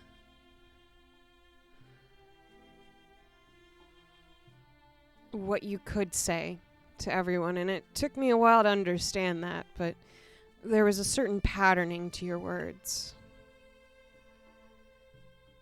It's a bit different now. I imagine that to be the case. Yes. I am constantly changing. Even now as we speak. But then, and he's gonna reach up and then tap Louie on the forehead. So are you. You hear soft footsteps move away. To live is to grow. Yes. Don't I tell suppose it is. them that I said that, and for a brief moment you see him look up at the sky. I suppose given the nature of our conversation, I can keep this one to just the two of us. Thank you.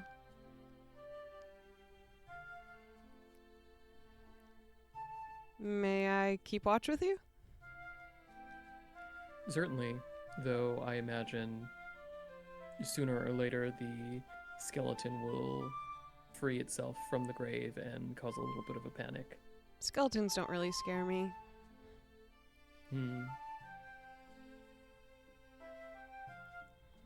People of flesh tend to be far scarier. Well, I can teach you a spell that will turn people from flesh to skeletons. Would that make them less scary? I feel like I'd be the scary one then, don't you think? Perhaps. I don't. Matter of perspective. I suppose. If anyone could think of me as scary. I think you can be scary. I think anyone's capable of it. Well then, I hope to avoid that. I would Sometimes rather. it's necessary. I guess. I suppose I don't really want to be in situations where I'd have to be scary either, though. But maybe that's selfish. Why? I don't know. What if just wanting to have a easier, fantastical life? I don't know. I try not to voice these things out loud. Your needs and your wants will naturally come into conflict with others. That is the nature of being. Besides, just because something is selfish doesn't mean that it's bad.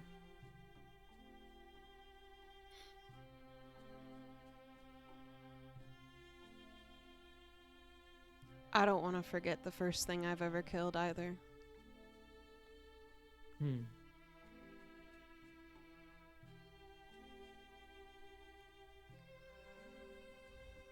I'm glad they're dead. Me too. Well, me too.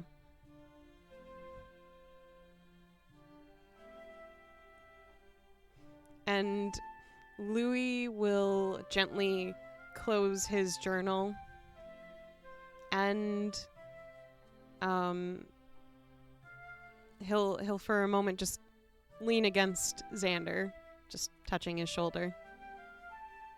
Xander will lean back, and it will be noticeably less comfortable than it usually is.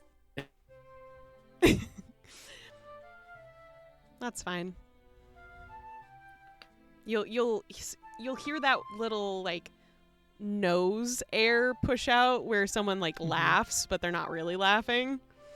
You'll Sure. hear that from Louie, and he'll just sit there, and then eventually he'll open up his journal and start writing down the day. Cool. As Xander you will are lapse into journaling, silence. You'll once again hear the soft footsteps approach you. Were you playing a game before?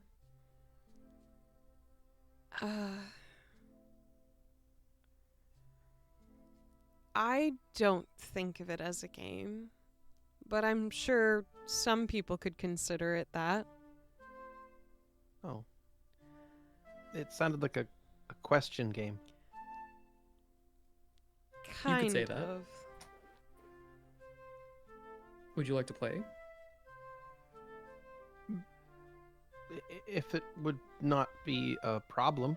Not at all. I don't want to intrude or annoy you. I know that most of you sleep during this time, but it is awfully boring.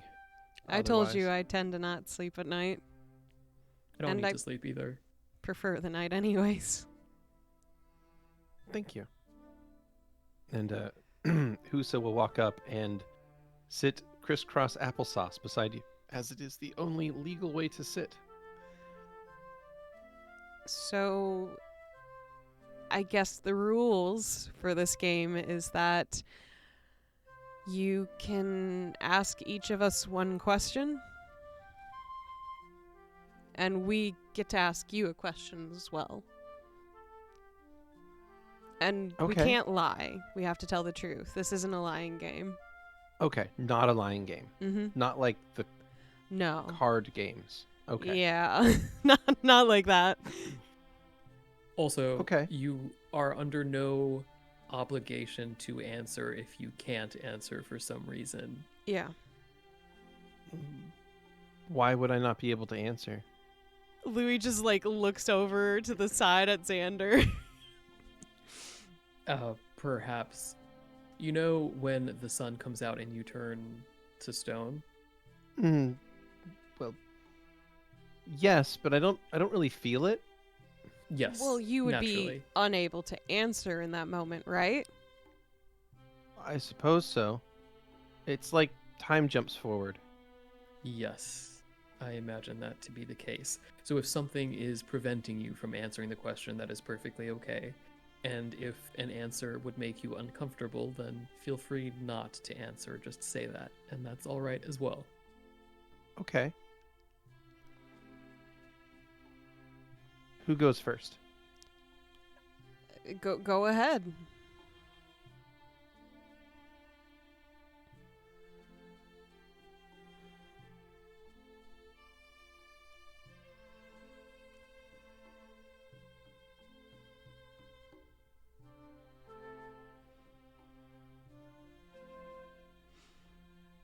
How does mating work up here? Louie's face is immediately bright red. Who were you asking, Husa? Husa said that to Louie.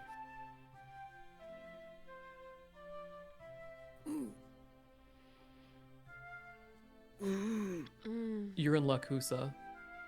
Louie is one of the most studied individuals that I've ever met. If anybody knows this, it's probably him. Well, Her expression lights up. Oh, good. It's something that I was curious about, but I wasn't sure how to ask. usually when it comes to... may I ask what mating means to you first, just so I understand to the full extent of the question you're asking? Sure. Does that count as your question? No. Oh, No, it's just a clarifier. okay. It means finding a partner. And having offspring. Okay. What does it mean up here? I'm gonna use some words that mean the same thing, but sound different. Please let me know if you need any clarification on my explanation. Okay. When it comes to finding a mate, I think it's important to find someone who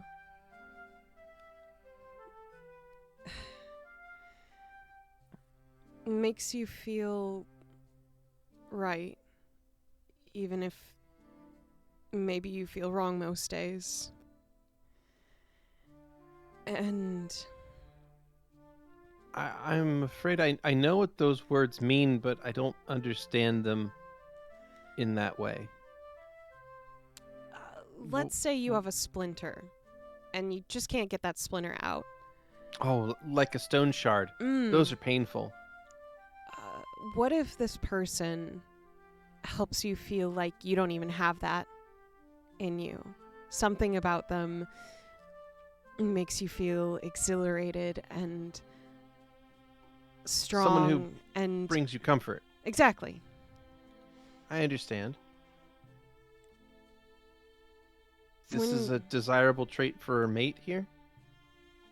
I think it depends on what you want. But if there's someone that you find that gives you butterflies in your stomach or makes your heart flutter or just these are good things. They feed you butterflies? No, it's that's like something that you use to attract a mate here? it's more like a feeling. It's like a tickle almost. Oh. I don't know if you've ever felt that. Sorry. The expression is butterflies in your stomach, but let's continue on. When there's someone that you just feel in your that you just feel like you want to be around them, you want to make them smile, you want to spend every moment with them as much as possible, then you would likely take the steps in order to perhaps be around them at all times. And the phrase I know is attempt to court them. Sometime, and this is before you even start something called what we call dating. Mm-hmm. You buy them flowers, you spend time with them, you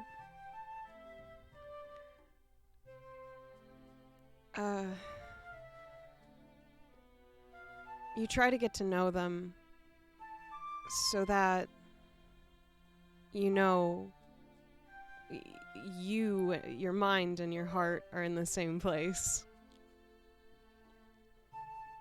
I see. And if all those values equal yes, then you would attempt to begin, I suppose the phrase would be dating. And you would go out on dates sometimes, and generally at that point you're both in an agreement that you want to be together. The thing is, sometimes you want to be with someone and they don't want to be with you. And you just have to accept that sometimes. As painful as it might be. So many things I don't understand. Um, May I ask another? Yeah, of course. So, how does one know? It's so big up here, and there are so many people. How do you make sure that they're not related to you? Huh? Well, where I'm from, you only mate with those in the same clutch, in the same age group. It's taboo to mate with anyone older or younger than you. Oh. Is it not taboo to mate with older or younger than you here? I think a little bit of the age could be an issue. You can't date children. Of course. Obviously. And They as aren't long fertile. as that's not why. It's just illegal, which is against the law, which is bad. I understand. Okay. And as long as you are not a child, then No. I don't see anything wrong with dating people older than you. I passed my trial of the hunt, and was a full member of my clan. Okay. Well, I don't think age really matters past that then. Just no children. So, it is possible to date someone that is older than you, As long as you both agree to dating. even if they are far older than you. He just tilts his head. I think so. Like And- elves have ruined that shit. And as long as that person makes you feel comfortable and accepted, that is a sign of a good mate here? No. Oh. I thought you said... Never mind. Sorry. I must not it's understand. complicated. The phrase I would use is listening to your heart at first, but I don't think you're familiar with that phrase. It's hard to describe. I feel as though it's a feeling more than a logical thing. All right. That answers my question well enough. Thank you. Do you still want the intercourse question answered? What? Nothing. I understand how I understand how intercourse works. Okay. All right. Let me know if you have more questions. I know my language can be a bit flowery, so I have lots, but I am done. okay. So it is your turn. Let me think after that one, actually. Xander, do you have any questions for Husa? Questions for Husa. I suppose if you could have a wish granted, aside from being able to see and experience the sun, what would it be?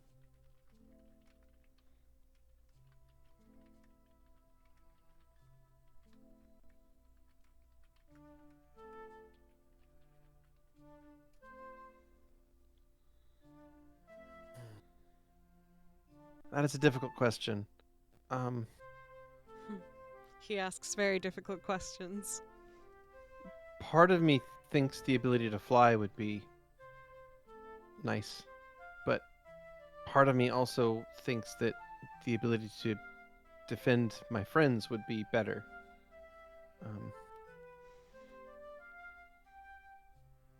Why not But- both? Sometimes a simple answer is the best, and I suppose my very first thought was on being able to fish up some delicious fish again. You're homesick? No, Perhaps. I'm not sure. There are certain things that I miss. I miss the sound of home, the smell of it, and the camaraderie of my family. But I suppose I will have to adjust. That's all. All right. My question is,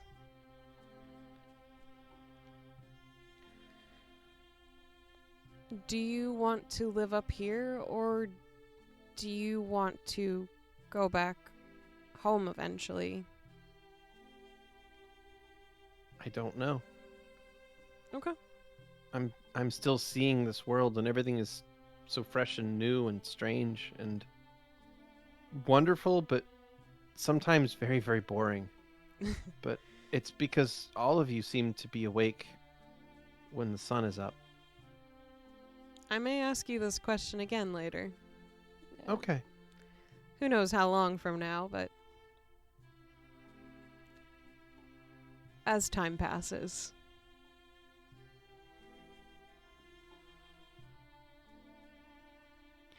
Your turn to ask Xander a question. Xander, Yes. what food do you prefer to eat?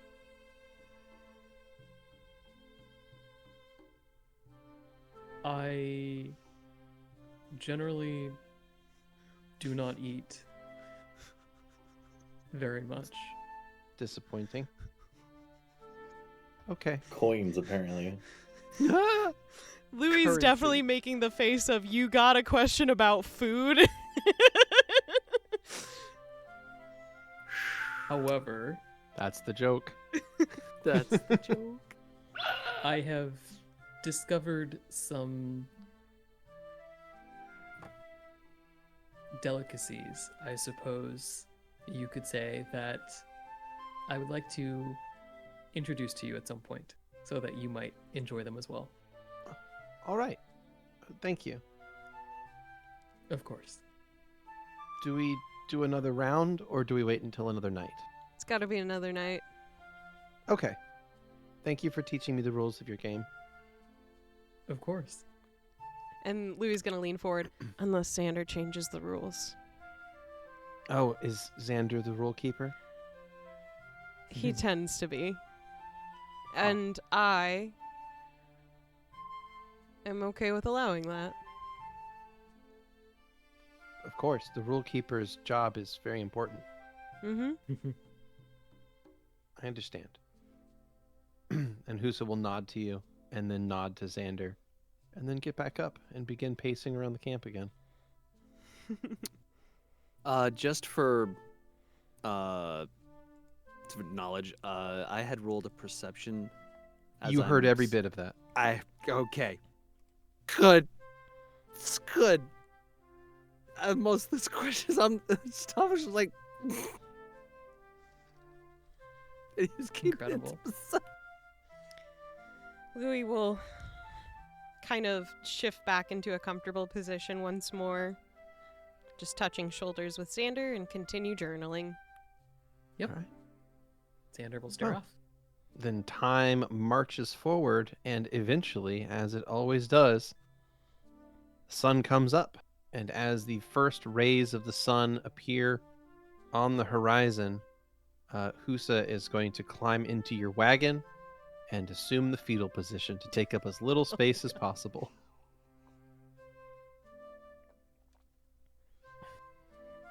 She hugs her knees. Has the skeleton come out yet? No, Oh. no, it has not. And the dawn arrives.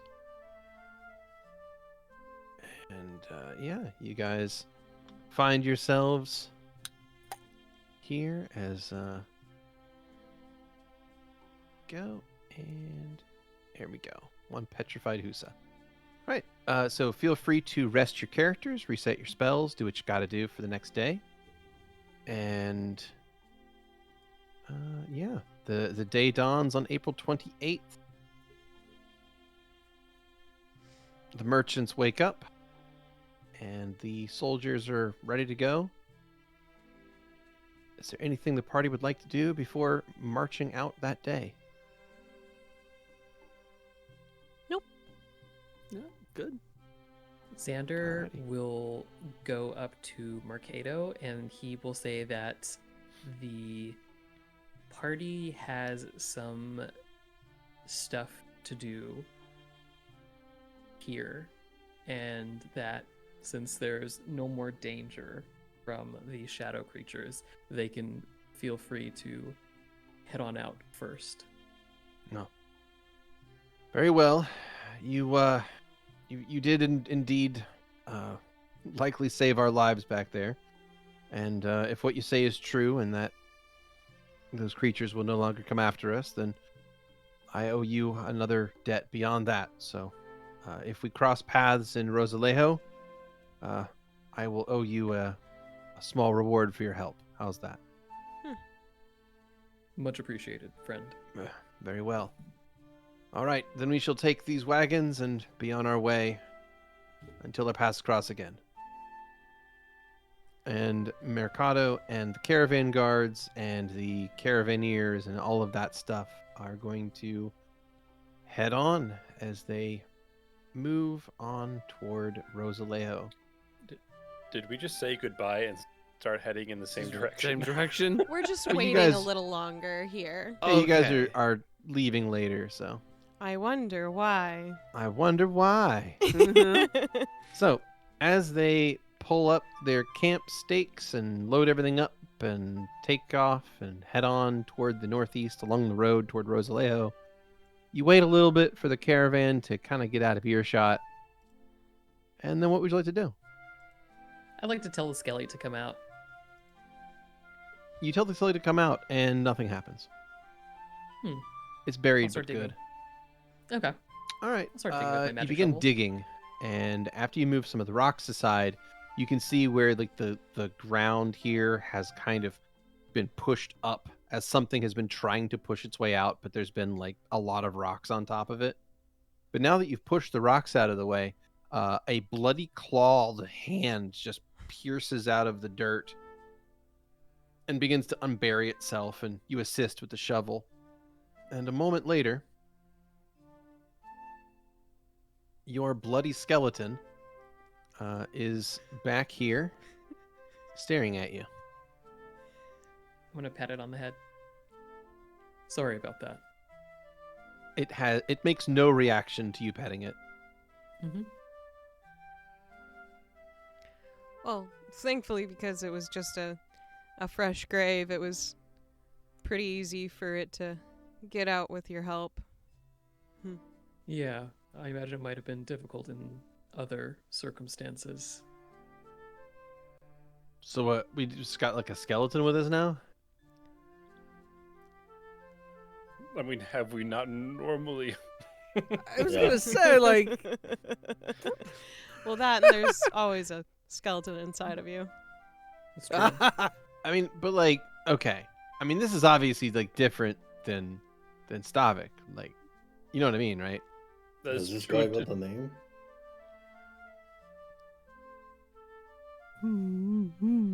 Look at Yes. Xander. Yes? Alright, we'll call him Yes from now on. If you would like. He had a name before he was buried, but I'm thinking of calling him Echo.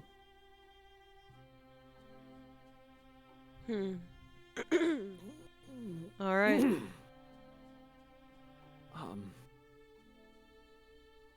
Nice to meet you, Echo.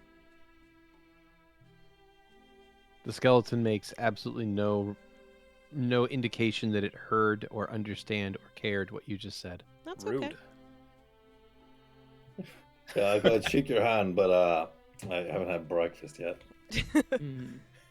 You'll find that he's not as good a conversationalist as Stavik, but he listens far better.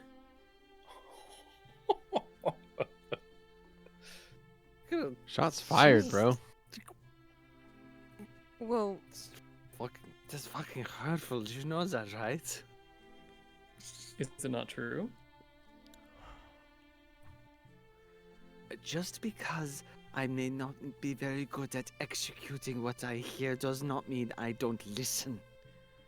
Well, Does it not mean that? What does hearing listening mean then? and listening are actually two different things. I'm not Yeah. disagreeing with you, but I listen. I try to listen, and I try to incorporate what I hear into what I do, but it doesn't always get the right way. So, Uh, I'm sorry that Echo. Yeah, but when you made- say I'm sorry like that, you don't actually mean you're sorry. Sorry. No, I shouldn't have spoken. No, I am sorry. I really am sorry. I want to do better, and I'm trying to do better. It's all right, Stavik. That was mostly a joke. Yeah, it sounds like we got at something here. Do you want to sit down for a minute? Those guys went ahead of us. We can talk about these. No, it is I'd say we fine. struck a nerve, but it feels kind of inappropriate for you. Wow, just going Man. just rapid fire with these no flesh my God. innuendos. I get it. I don't At have this any point, blood. I'm genuinely unsure whether or not it's more insulting to make the flesh puns or avoid them. That's fair. You're getting I to the meat of the appreciate you issue. caring so. I do. I feel I do- like Stavik, should we be concerned about making jokes around you? I just need to understand if I need to like walk on eggshells more often or not. No, you do not need to walk on eggshells. true. But You really don't want Stavik to like have a bone to pick with you. That was awful. I want you to go to the cart. I want you to sit down, and I want you to think about what you've done. You know, I deserve that. Basti goes to the cart and sits down. So we have 2 carts now, right? You have a cart, and now you have your carriage. Listen, I'm gonna call it the same thing because I don't know what the fuck either are at this point.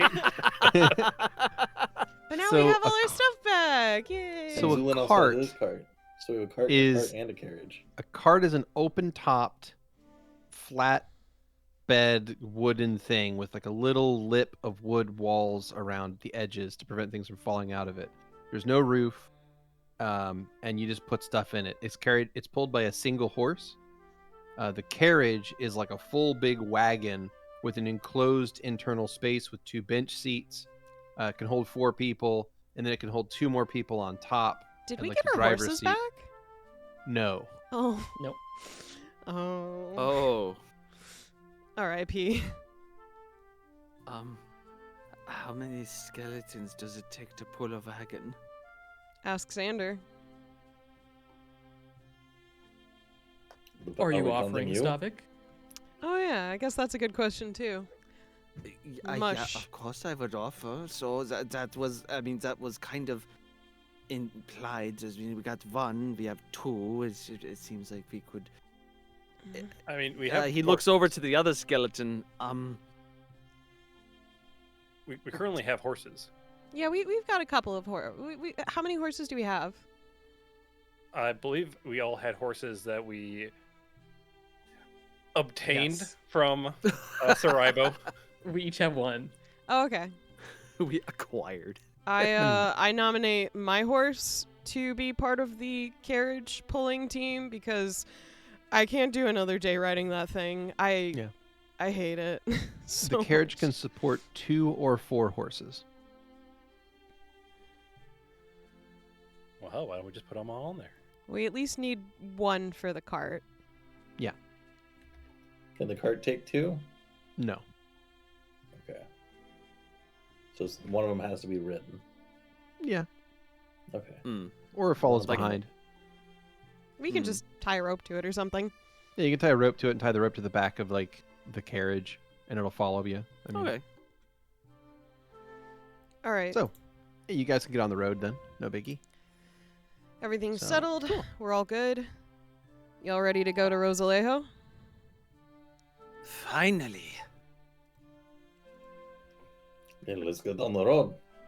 All right. By the way, how did Louie do on preparing that one set of the components of the reagents? What do you need, Beardy? It was a alchemy. Yeah. Yeah, I'll take a craft alchemy. Okay, what's craft alchemy based?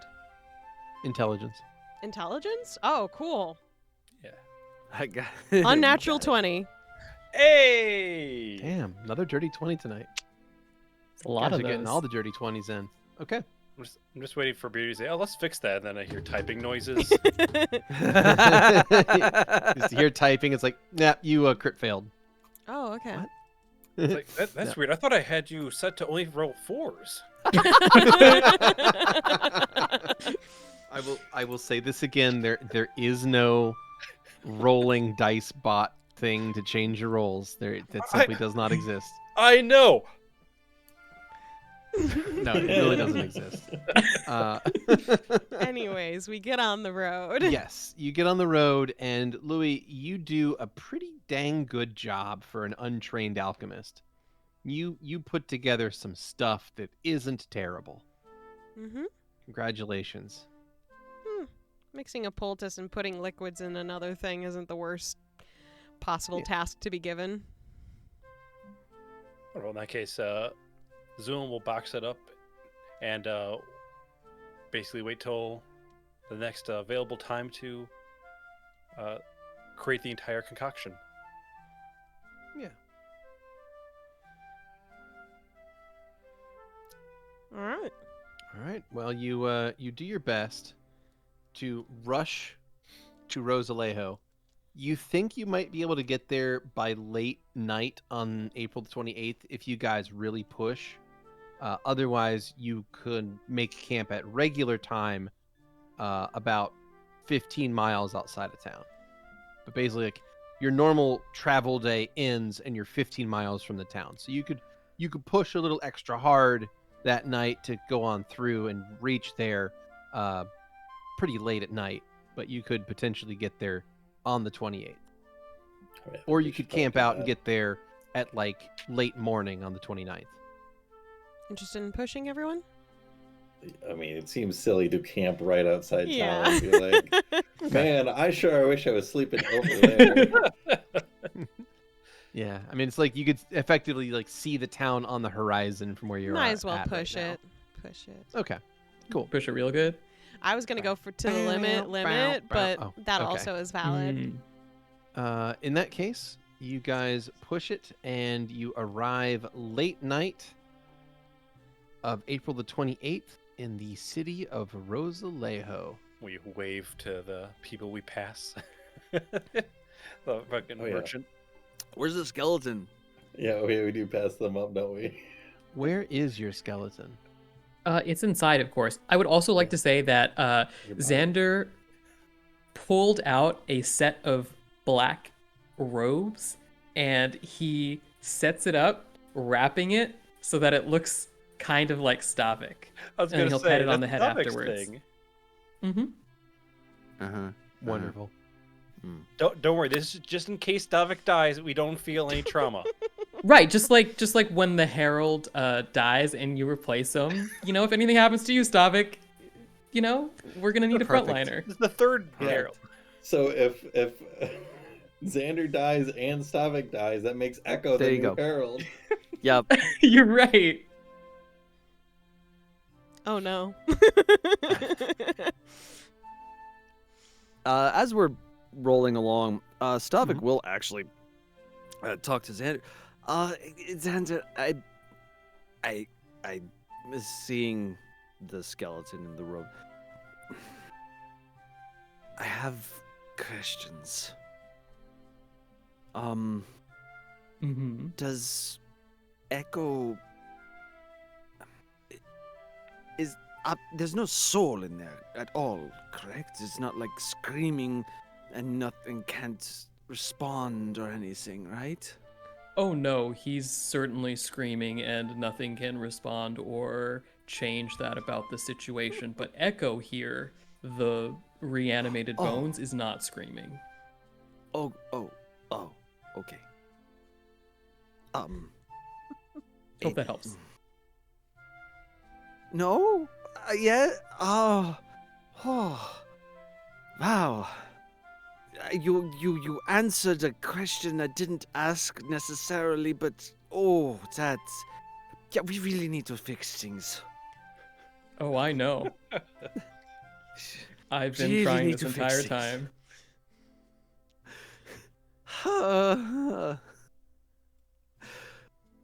That is all. Thank you. Oh, I'm just the one. Just the one. I just want to make sure that this echo is not suffering, per se. No. I'll take very good care of him. Feed him all the calcium. No, my blood should suffice. Oh, okay, so iron. Got it. That's concerning, Xander. Just Oh, no, you misunderstand. As Zu'lin discovered after performing experiments on me and my blood, it contains a lot of magic. I can tap into the magic inherent within my blood to heal myself, and after a while, my body naturally heals itself. And so I took inspiration from that when I saw the opportunity last night by twisting slightly. Instead of positive energy, I infused my own blood, that ichor, with negative energy so that the skeleton could sort of replicate the same process that I use for myself. Obviously, it's only using a small bit of my blood, so its healing capabilities are quite limited, but even if it is destroyed, it will come back with enough time.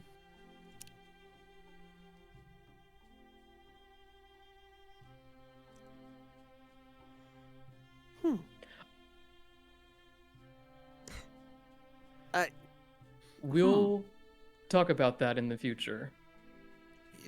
Yes, I think that I have things.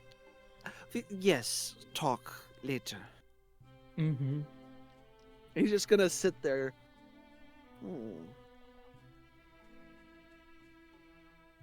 And that will scene. You're just gonna see him just like muttering to himself.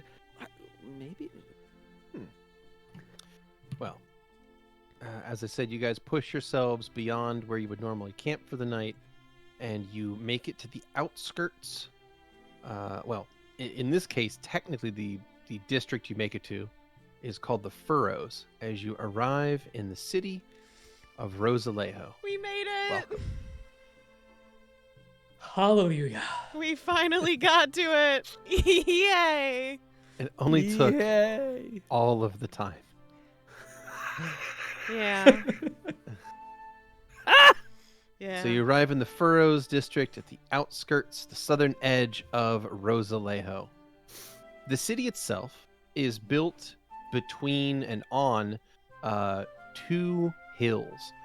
One known as the High Hill and one which is known as the Low Hill. The High Hill being on the eastern side and the Low Hill being on the western side.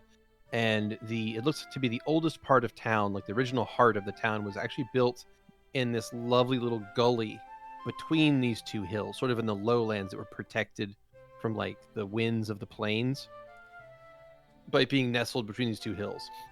So that was where the oldest parts of town are.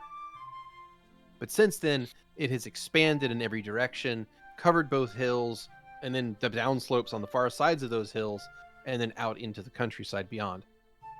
As far as cities go, you can see, just judging by the footprint of this place, as well as the amount of lights that you can see in it, is that this is a fairly large city that would support a decent-sized population. But as far as cities goes, it is not the same size as Luciana. Luciana is still a bigger city than this, but this place is certainly larger than Saraibo and Rueda by a fair margin. So I would say that instead of being a large town, this is a small city, if that makes sense. So yeah, here you guys are in the city of Rosalejo. It is the evening of April the 28th. You have arrived. The sun, of course, is set. And there are people out and about in an oddly large number for this time of night, though they all seem to be busy decorating. So high vibes. What do the decorations look like?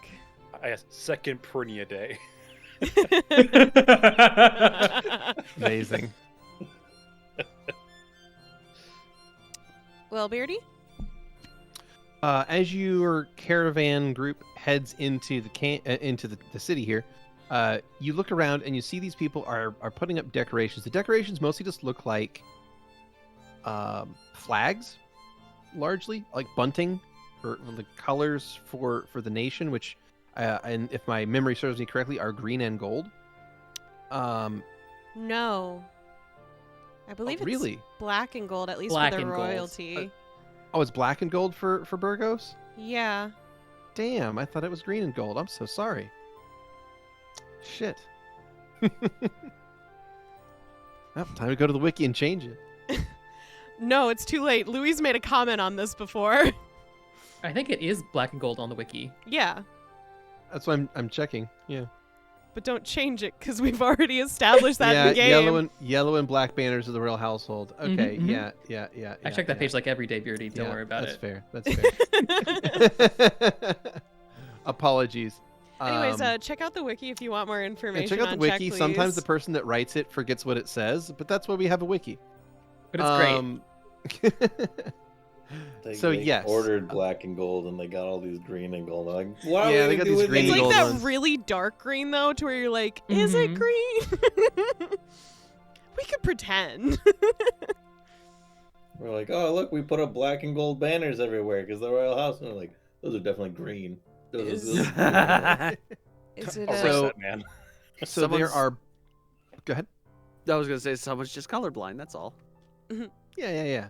So there are they're black and gold buntings, and in other places they're hanging stuff like across the street to like, go from building to building and kind of go over top of where you would walk, and they seem to alternate, where some of the color is black and gold, and the other is blue and gold. Mm. But yeah, they seem to be putting up like various kinds of flags and decorations throughout town, and they're hanging stuff up for what appears to be a festival or celebration that's going to be happening in town soon, judging by this. I'll take a knowledge history Can I make a or guess knowledge local. before we Yes, you can even make a roll guess. this? I'm guessing it's an Independence Day from Proto. It's an interesting guess. Okay. Give me a roll. All right. What is it? Local, you said? I'll take local or history. Yeah. Ooh. Let me see which one I like better. It's an 11. It's 20. Dirty. Another dirty 20. Damn, boys. Nobility wouldn't apply here. That would be a 25 for me. Nobility would also apply. Ooh, I Oh, can do nobility. Can actually roll that one. that. Whee! Doesn't matter. Oh, that was a Can 13 you? for my Don't worry about it. nobility. Look at that. I'm not playing D&D. You were doing so good. Well, in that case, let me just check these real quick. Louie, you would know that these are the flags of well, at least the colors, the national colors, of both Burgos and Parthenae. Mhm. And it seems like there are a lot of Burgosi colors being put up and a lot of Parthenian colors being put up. Now, what you know about this city is that this is a Burgosi city. So it is a bit strange to see so many Parthenian flags going up in the city. So that's kind of weird. So, I see Parthese colors. Is maybe I'm not remembering. Is Parthenae friendly? Like really close with Burgos, or? They're not close. They are neighbors, so they're geographically close. Yes. But as far as like national hatred or rivalry, it's it hasn't ever. They've never been at like a proper state of war before. Okay. So they are. I would say they're probably as close to a friendly rivalry. It's probably about the best I would describe them as. Okay. There's no like animosity. Both nations kind of typically save their hatred toward their main enemies, which in Burgos's case is usually Proto, and in Parthene's case it's always Daraham. So they typically have a bigger fish to fry. So whenever like there's a big problem, they usually can count on the other ones to like help them and they get their back. So like in the times in the past where like, you know, Proto invaded Burgos or during the pushback revolutionary periods, they would all fight, you know, the Proteans rather, as a group. So they would ally against a bigger enemy. And then when like Daraham would invade Parthene, you know, or attack or raid their coast or whatever, you know, the Burgosi would sometimes go to the aid of the Parthenians, the Parthes, what do you want to call them? Parthes. Parthenians is probably correct. But we usually Parthes call would it be the language. Parthes. Oh, It's that's fine. the It's- language, yeah. Yeah, demonym It's versus fine. language. Yeah. It's yeah. fine. We all know what we mean, and that's what's important here. So they're not like the closest friends of any two nations you've ever seen, but they're also far from enemies. Okay. So, but still seeing so many Parthenian flags in town is still kind of off-putting because this isn't a Parthenian city as far as you're aware. Huh. We should ask the locals in the morning what the celebration is for. Now, Valentino's already hopped off a wagon and is going to there go you around start asking folks about, well, we're going to ask Got folks it. about what the nicest, the best inn and tavern is in town, and I figured that probably lead naturally to conversations about festivities. You got it. I'll take a diplomacy check to gather information, I would be happy to. and I would be happy to answer. That's a 22. All right, Valentino, you go up to one of these folk who is currently putting up and decorating, like they're in the process of getting like this big vase, and they're putting in colored flowers in like the orientation of the flag for them, and they're getting it all set up. And you walk up and introduce yourself, and they stop what they're doing and turn. It's like, oh, visitors, you made it just in time. It seems that way. What are we in time for? The annual trade fair. It's one of the biggest market days in all the city. Interesting. I suppose that makes sense. Mm-hmm. We did. All the grand bazaars getting set up right now. I mean, it's on the other side of town, of course, but you won't be able to miss it. I'll tell you that. We'll The have whole to city check will it out practically be during there daylight. tomorrow. What's that? We'll have to check it out during the daylight. Oh, sure, yeah. The whole thing starts at first light, but we're just getting the town all spiffied up and ready for everything. Oh, it's one of the best holidays around here. You won't regret going to it, I promise. Rarely do. Now, my friend, I must ask, because you seem Hmm? to be well endowed with the local customs. What I've is lived here all my life. finest?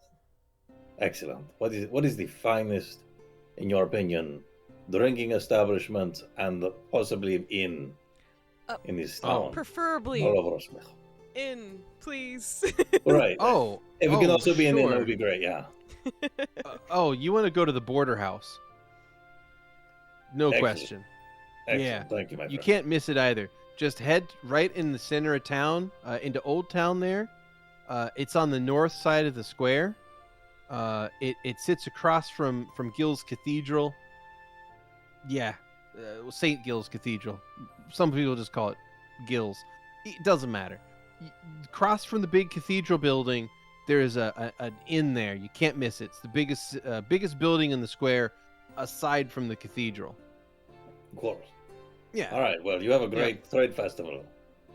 Oh, sure. Yeah, you too. And if you do end up going to the border house, you just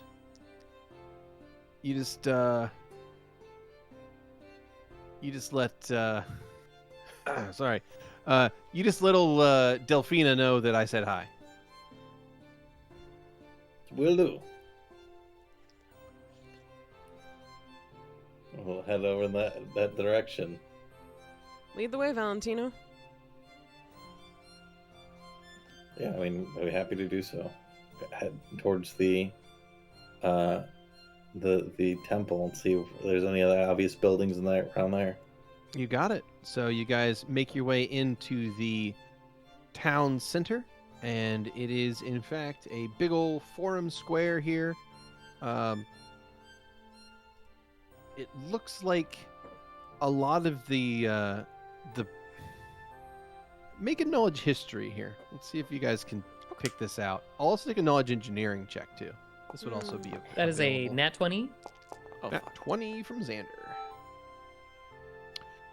Xander, you were aware that when the Proteans would take over a city or lay out their plans for how to construct a place, what they would often do is they would clear out, they would literally like gut the center of a city.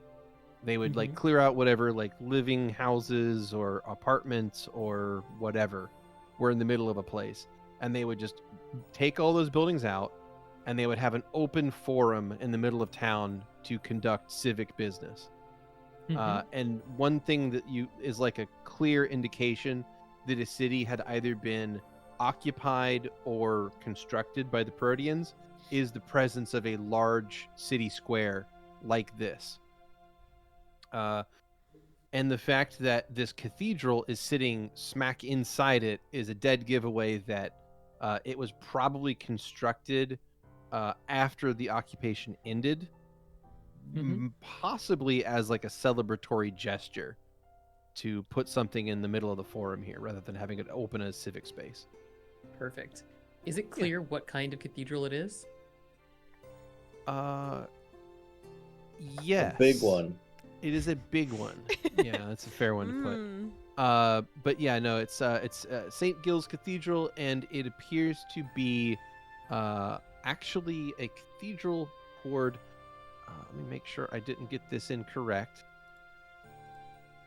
But I do believe that it is a cathedral to Gigarian. Yeah, I believe that is the case. Okay. Lovely. it's a good one. One of the best. They always like making big buildings for them. Not always. Maybe it's a Protean thing. Probably.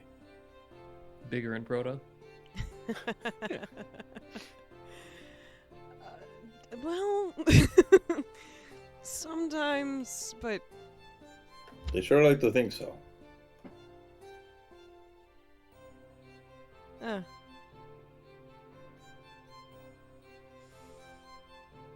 So, Anyway.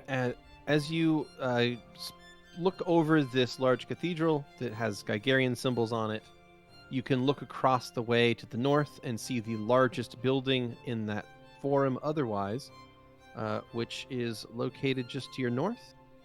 And of course, over the large double doors is a sign that simply says, "The Border House." And yeah, the doors are unlocked. There's light on the inside, and you can hear conversation and laughter coming from underneath the door.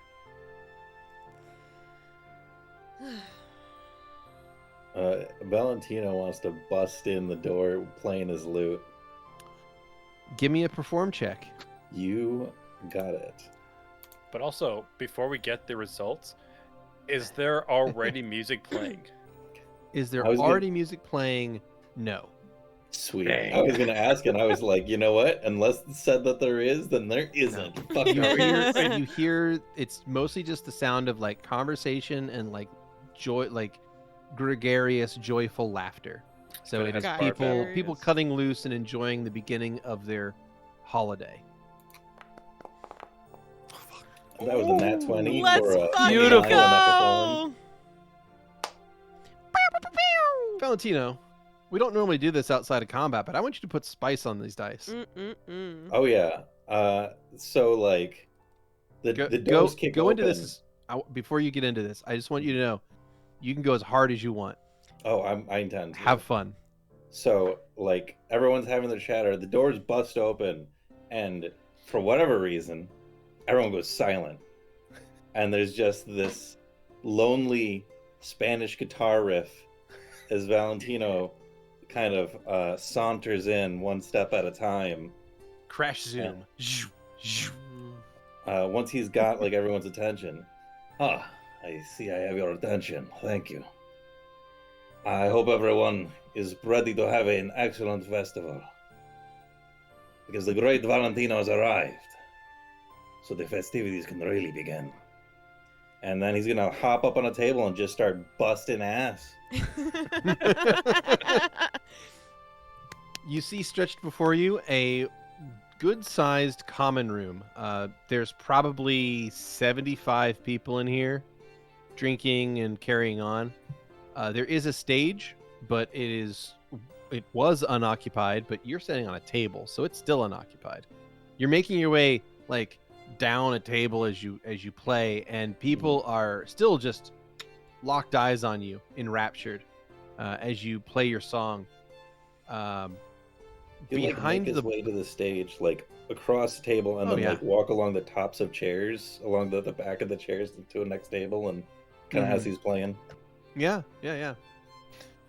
Behind the bar, you see that there is another halfling back there that is watching you, kind of slack-jawed in surprise. It's a middle-aged halfling dude with like curly blonde hair, and he's watching you as you go. And you make your way up to the stage, continue to play all of this music.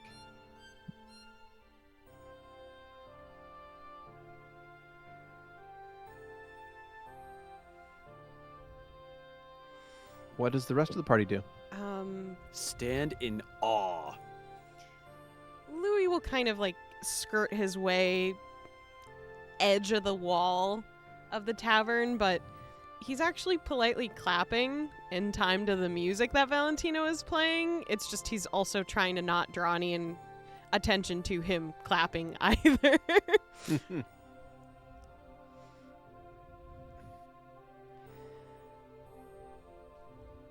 But he'll... Are they? Oh, go ahead. Oh, no, I was just wondering, are the patrons joining in? Oh yeah, What's the Oh, vibe? yeah. Absolutely. The vibe is this is a party. That is the vibe. The vibe, like you saw the decorations being hung outside, they're already up in here. There's Burgosi flags, there's Parthenian flags, there's like this just air of joy in this place. There are like everybody's got a big bunch of food and drink in front of them. This is the beginning of what seems to be a pretty major holiday around these parts. Yeah, and the people are like the fact that just bonus performance just popped in and just started like playing a lute so that it catches on fire. Like they're all down to watch that. So yeah, people are like clapping along. They're like stomping their feet at the beat. It's a party. Yeah. Zu'lin will attempt to join in whatever dancing there is to the best of his ability. Okay. Try to match the vibe. You got it. You try to match the vibe with a dance. I'll take it. So, as your group sort of is still in the front of this place standing up, someone behind the bar will give you a polite wave. They appear to be a female elf. Really big ears. The Fuck biggest yeah. ears you ever see. The biggest ears. Yeah, actually, they appear to be a wood elf. Hey, Not the nice. biggest ears. Not the biggest ears. But they look natural. Still pretty big ears, though. What the fuck is wrong with you? Sorry. What? Skrewy, not you. Oh. Oh, did he say big naturals? Yeah. God damn it. I didn't even hear it, and I knew it's what he would have said. And this is why we have Echo. Boom, baby. Oh, nice. So, yeah. yes, this wood elf behind the bar is going to give you guys a wave. Then I'll make our way over that way. After I've Well- done a little performance on the stage. Okay. I didn't know if you wanted to continue your performance or not. I don't know. It seemed like we were looking for someone to be proactive, and I was given instructions to speak to a Delphine, and this seems like the right person. It was the thing he was given to do. You know, Yeah. I guess from the stage, I'll just kind of wave to her, be like, "You Delphine?" Looks at you, shakes her head no. Oh, anyone know a Delphine? If you look over, sitting at a table, surrounded by a bunch of other people, in the middle of raising a tankard and singing along with your song, or just generally grooving out, is a person that it is pointed out to. They appear to be a human female, in their early 40s, dark hair. Someone says hi. Didn't tell me their name. They look at you, kind of cock their head to the side, and then nod as if that makes perfect sense. Cool, good. All right. I'll They would do that. I'll take Yeah, care of sounds about right. rooms while Valentino's keeping the party going. I'll be right back, and Louie will skirt the edge of the entire room until he gets to the front bar area. Yeah. You walk up to this older wood elf with silver hair and a rather graceful demeanor. She looks at you, gives you a gentle nod, and says, "Welcome to the Border House. Will you be staying with us for the night? Yes, we will. Do you prefer common rooms or private rooms?"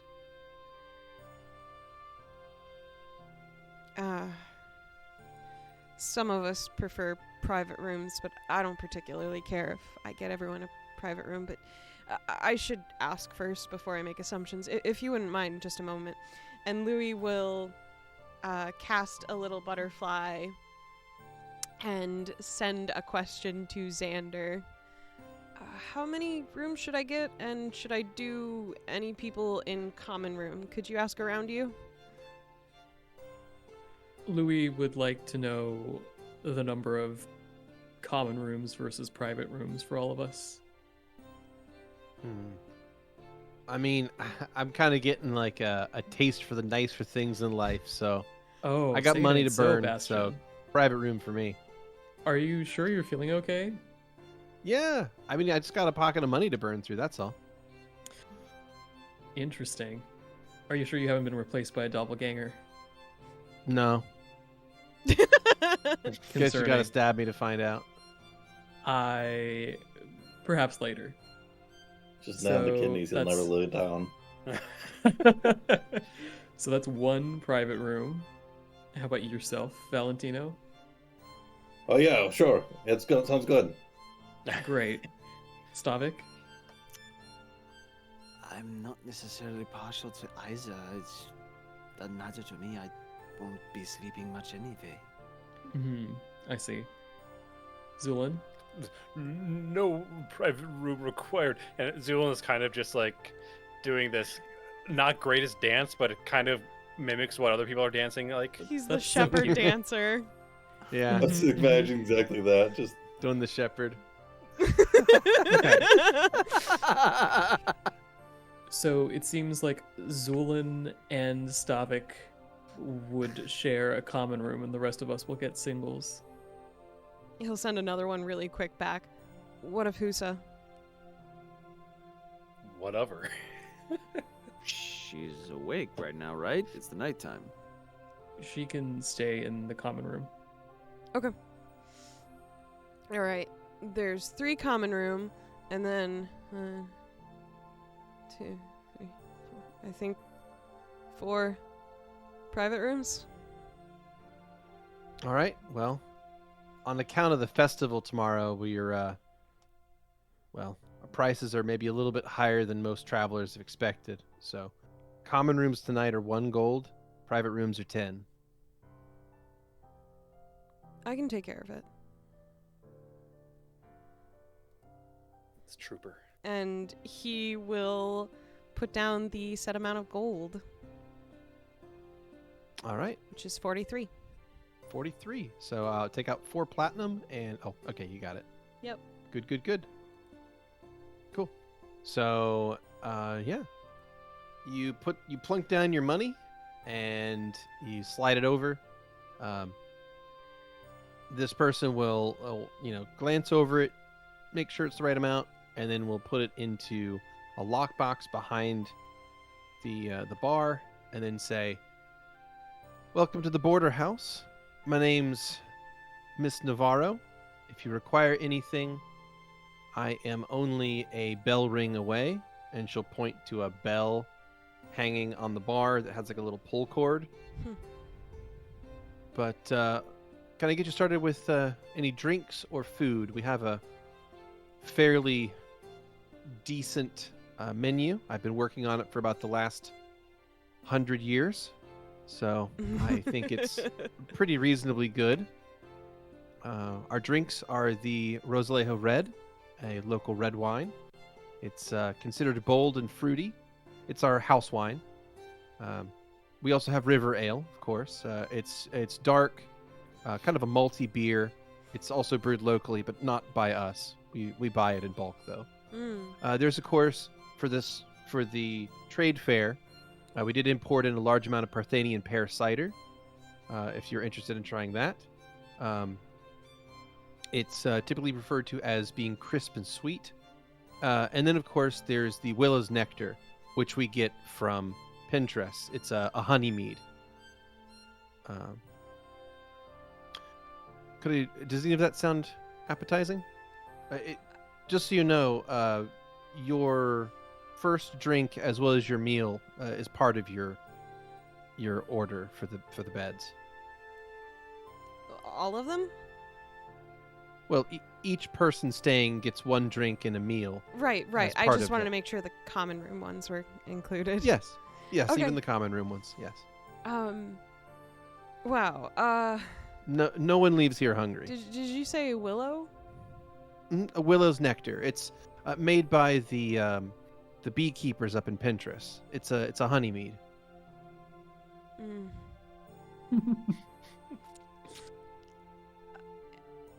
I'll take a moment to think about it. I'm just gonna grab the rest of the people that are staying. Sure. Yo, bring them here. all up. I I'd just love figure all at Yes, once yeah. is probably easier than. Makes sense, of course. I'm gonna be right back now. Mhm. Okay. And then he steps away, and we'll return to the rest of the party's side, other than Valentino, who's on stage. Okay. I've taken care of rooms, and because we got rooms, I only did 1 night, because I don't know how long we're staying here. But we each get our first drink and meal provided with the rooms that I got. So, Sweet. Nice, bro. of course. Thank you. Does someone want to flag Valentino down after he's done with his song? After he's done with his song. So that he knows he can get a good meal. Apparently it's been, It might take a while. He seems to be in what one would call the groove. And Sure. Zu'lin is just panting. He takes off his mask Oh, so he can breathe better. Just what do we see? well, I was Oh, thinking what- that. So as I've described to for Xander's edification before, very normal looking individual. No hair or like any facial hair. You can't see any hair coming down from where it's covered either. Does he have bit- eyebrows? He does not have eyebrows. Oh yeah, super normal. I'd say more of that. He has what one would call maybe a commoner's face. More, it's nothing too remarkable. He has red eyes, and he is just absolutely drenched. He is sweating up a storm. Huh. You know, just like your average person, no eyebrows, red eyes, pale skin. You know, the Yeah. average Joe. Yeah. Louie's gonna Totally try average. to gesture to the bar to Valentino on the stage. Whether or not Valentino sees that, I don't know. Oh, he does, and he'll kind of like he give you like a little nod, and then like one more, and finish out the song he's doing with some little extra flourish. All right, guys, let's go have dinner together. He's gonna use Mage Hand. In fact, I was gonna make a bit about catching bras are thrown on stage, but he's gonna use Mage Hand to get like a rose thrown on stage towards him and try and catch it in his mouth as he finishes the last part. Hell yeah.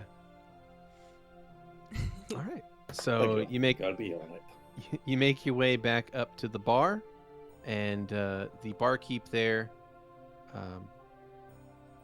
will let's see. Apologies.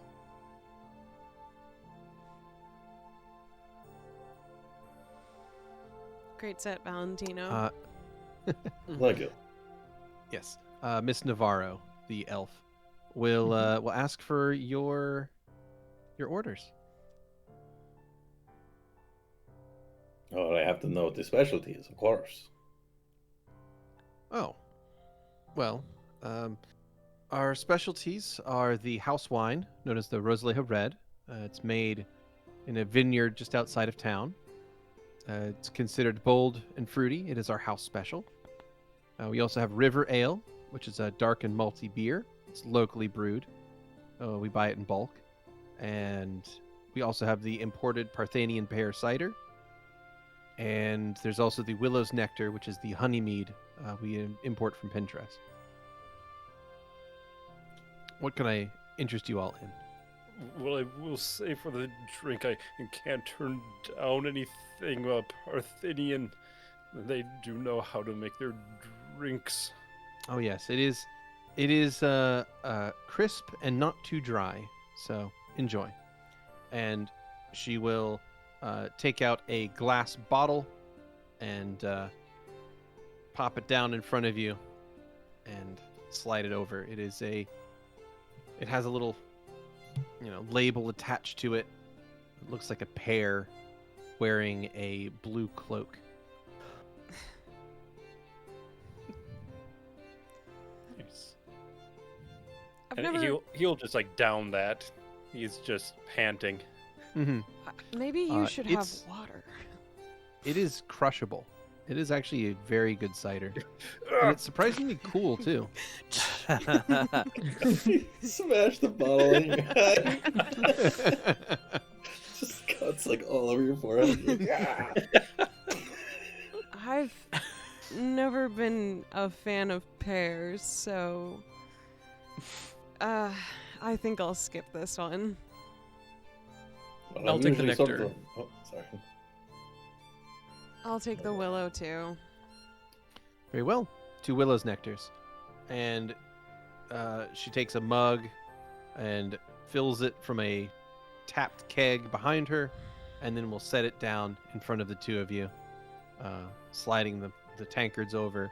And it's this kind of brilliant gold-colored liquid that honestly has a very thin head on the top, but it's has this wonderfully fruity aroma coming off of it. Like you can smell almost like the wildflowers that the bees must have drank from to make their honey. It's a really extraordinary smell. Damn, how'd they get my It's blood floral. in the cup? What? Nothing. Don't worry about it. Okay. Just I'd missed what you said. Anyway, yes. Anyone else? Well, I'm usually pretty partial to meat, but since we're headed to Pinterest anyway, I'm sure we'll get chances to try it. Let's try that local red. You got it. And she will pour you the house special. It is bold, fruity, and delicious. It is a very, very nice wine. One of the best you've ever had, possibly. Excellent. That's saying a lot. Bro orders the river ale. Of course. And I'll have a Miller. Yeah. And then she looks over to Stavik. Stavik just, he, actually no, I'm good. I will just enjoy the company of everyone. But so I will say, what foods do you have? Oh, well, for the food menu, we have 4 items on the menu. Now, just as an aside, that is an excessively large menu for an inn. Yeah. Typically, they make Yeah. one thing, thing. and that's just Yes. what you get, right? Yeah. These guys have 4 items, which is nuts. It's like we have a crazy. 4-item menu. The first Madman. option is Hmm? Pastel del Rio.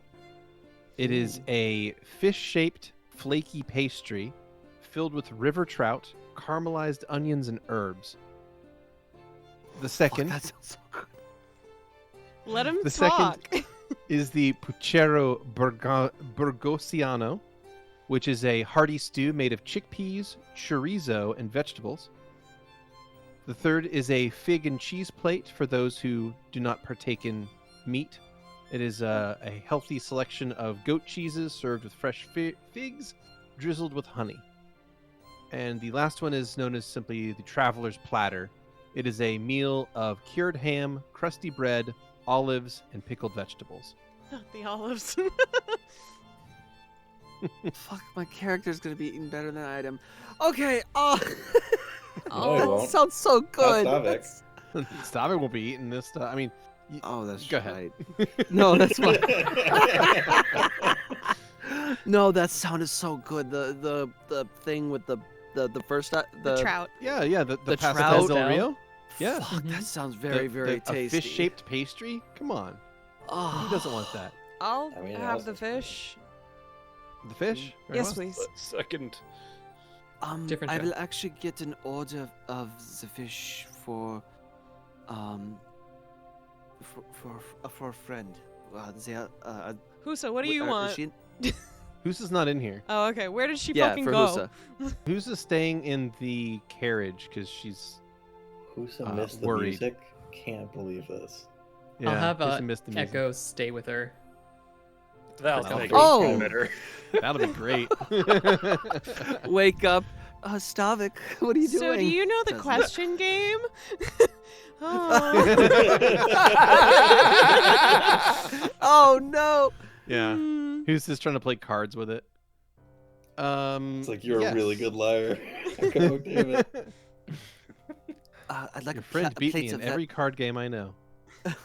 a plate to bring to my friend outside. Of course. So you all order what you want off that menu. Yeah. And How much would it be to take a few extra orders? in that case, she'll put a paper in front of you that lists out prices. What are they? None of the running meals on? are more than 4 silver. Then I'll put down 2 gold, and I'll have one of everything. You got it.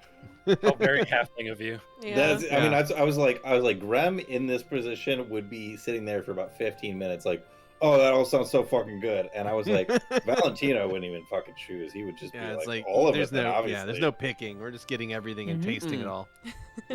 Yeah. So you do just that. And so then she'll ask you to take a seat wherever you would like, and the food will be brought out to you shortly.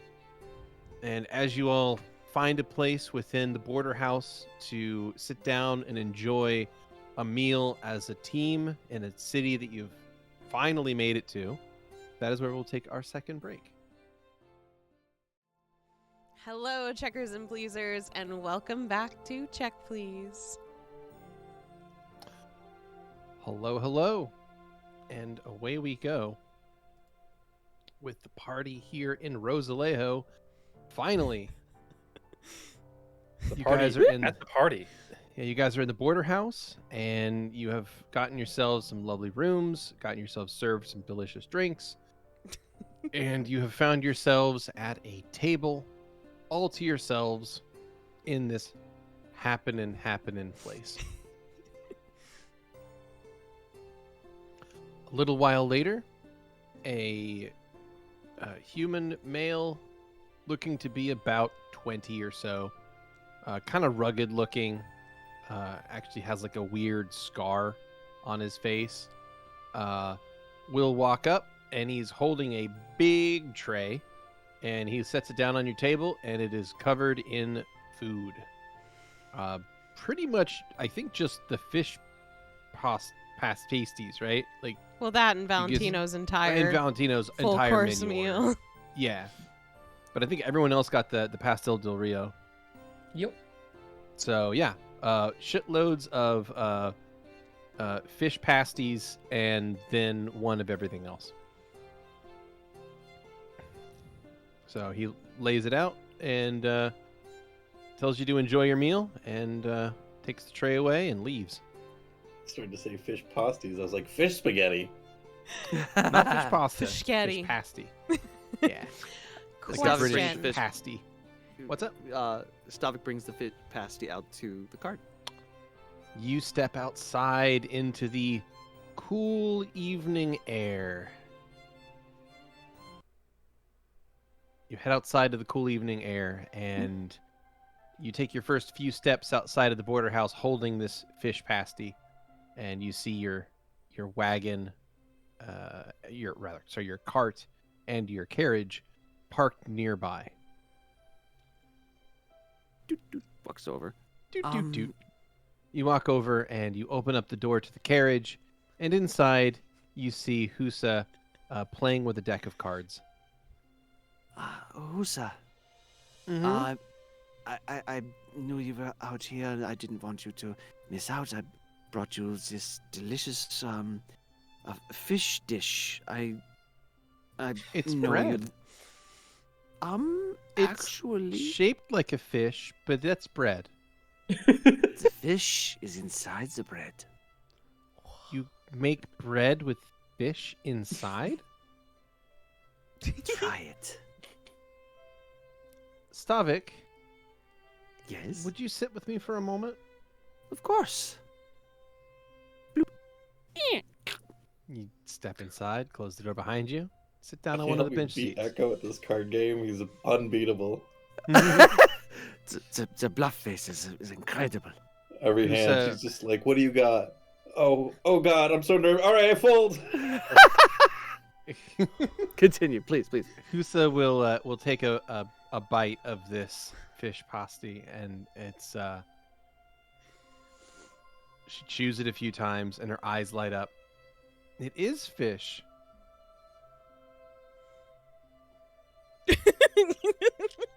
This is so much better than the pine cones. I.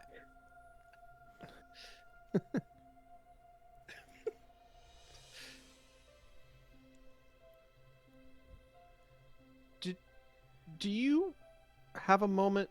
I have a question that I would like to ask you. Of course. How can I help? Well, I'm not sure exactly how things work up here on the surface yet, but Okay. this is delicious, by the way. It's a lovely mix of fish and bread, and there's even some kind of sauce on it too. And I think there's other things in here. Vegetables. Anyway, he takes another bite. This is really good. Thank you for bringing this to me. Of course.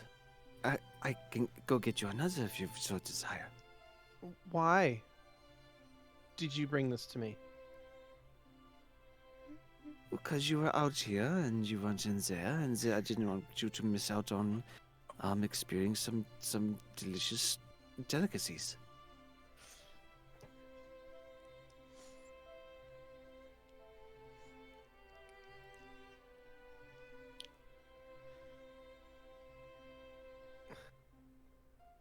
Husa will kind of like readjust herself slightly in the cart and just sort of scoot a little closer to you and say, Stavik, I have a question for you. And I'm not sure how things work exactly up here. Okay. But I was told that if someone makes you feel right, then that means that they would make a good mate.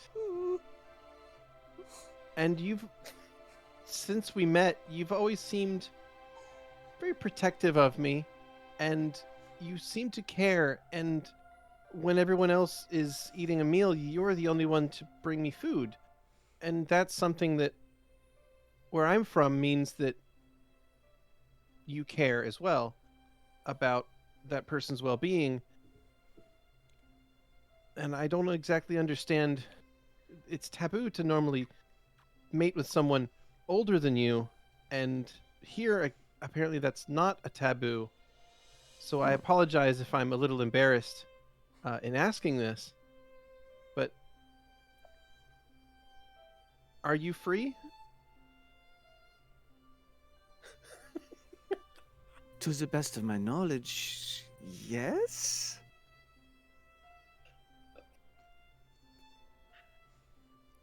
Stavik, would you like to be my mate? He'll sit there for a moment.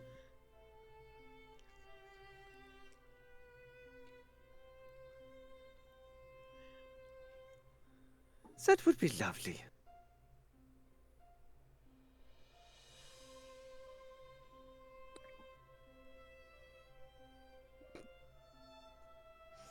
Husa will nod, and then a moment later she will stand up.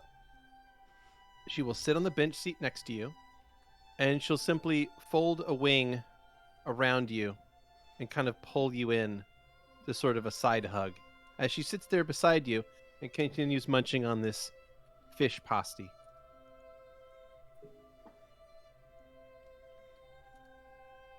So while you're out there, we'll zoom the camera back inside.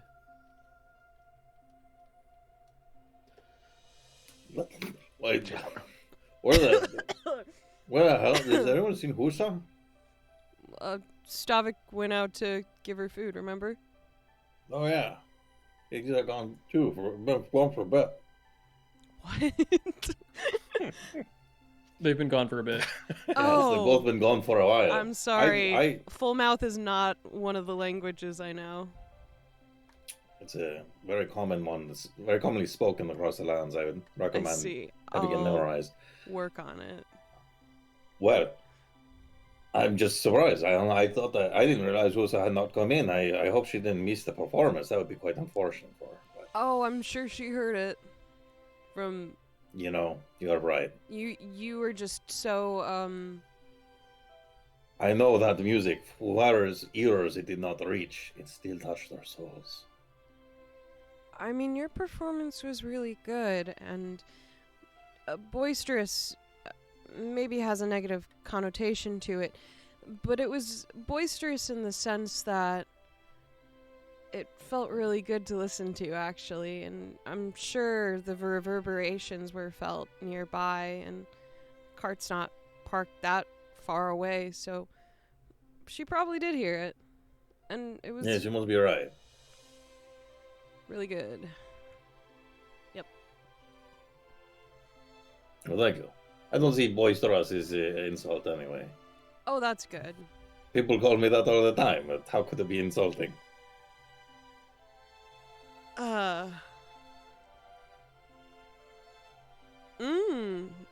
This fish is really good. Hey, holy shit, it's really something though. Yeah, I mean, how's the rest of your meals? You look like you're enjoying yourself. This new for you, bro. I mean, like, we've had stuff like this back in Kanyas. It's pretty good though here. I mean, normally the stuff I'm used to is like out of the ocean, and this is out of a river, so like, it's Oh like a yeah, little different. ocean fish is so much better. You know what you know. Yeah. He gets it. He gets it. High five. Oh,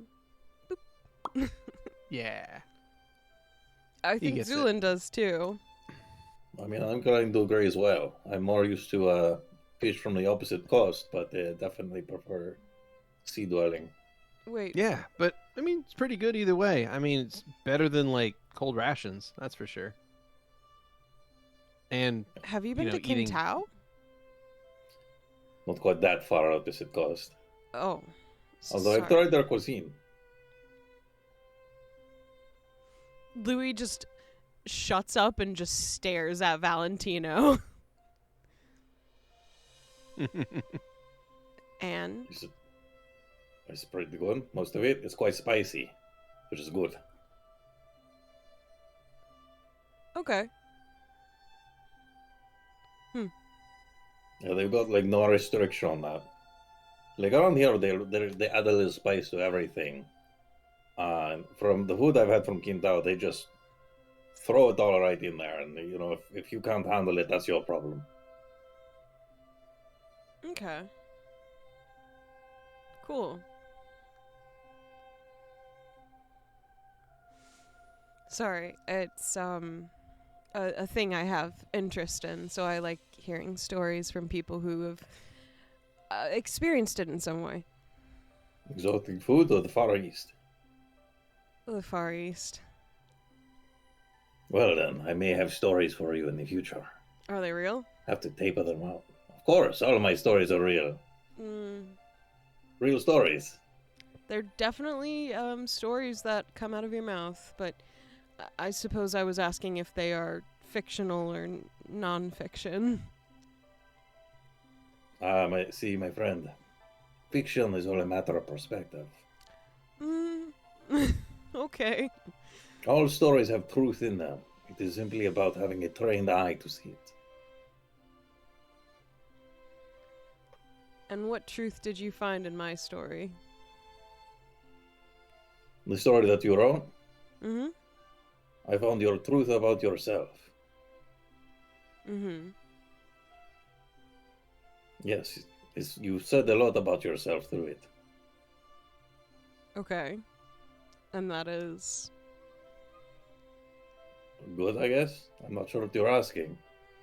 Are you expecting me to paraphrase? You wrote the whole story just to say these things. I was just curious what you understood about me from it. That's all. Oh, well, I mostly come to understand things that I had already suspected to be true. Okay. That you have a lot of potential. That's a word.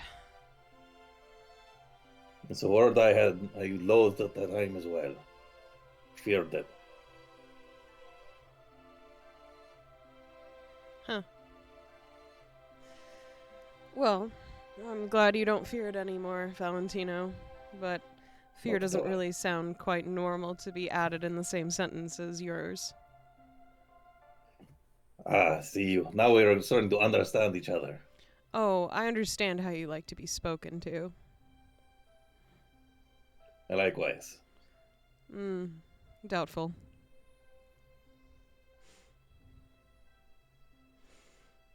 Oh, you think so? I do. I just don't think that because I know how someone wants to be spoken to, it requires me to speak in a certain way. I am who I am, and I do what I do. I think this is something you agree with. You clearly express similar sentiments. Similar, but not exact. Of course. We are all each our own. True.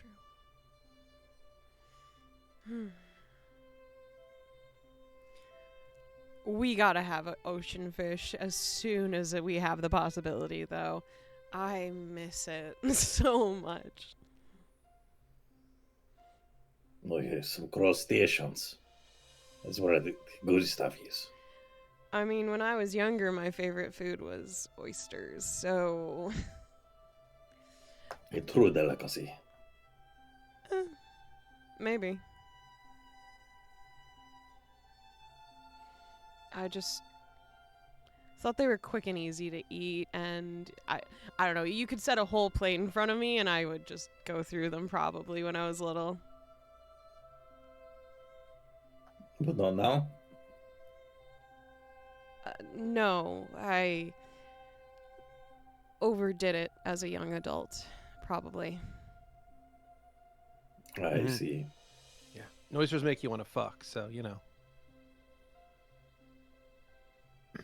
Yes. If I could, I would keep some on hand.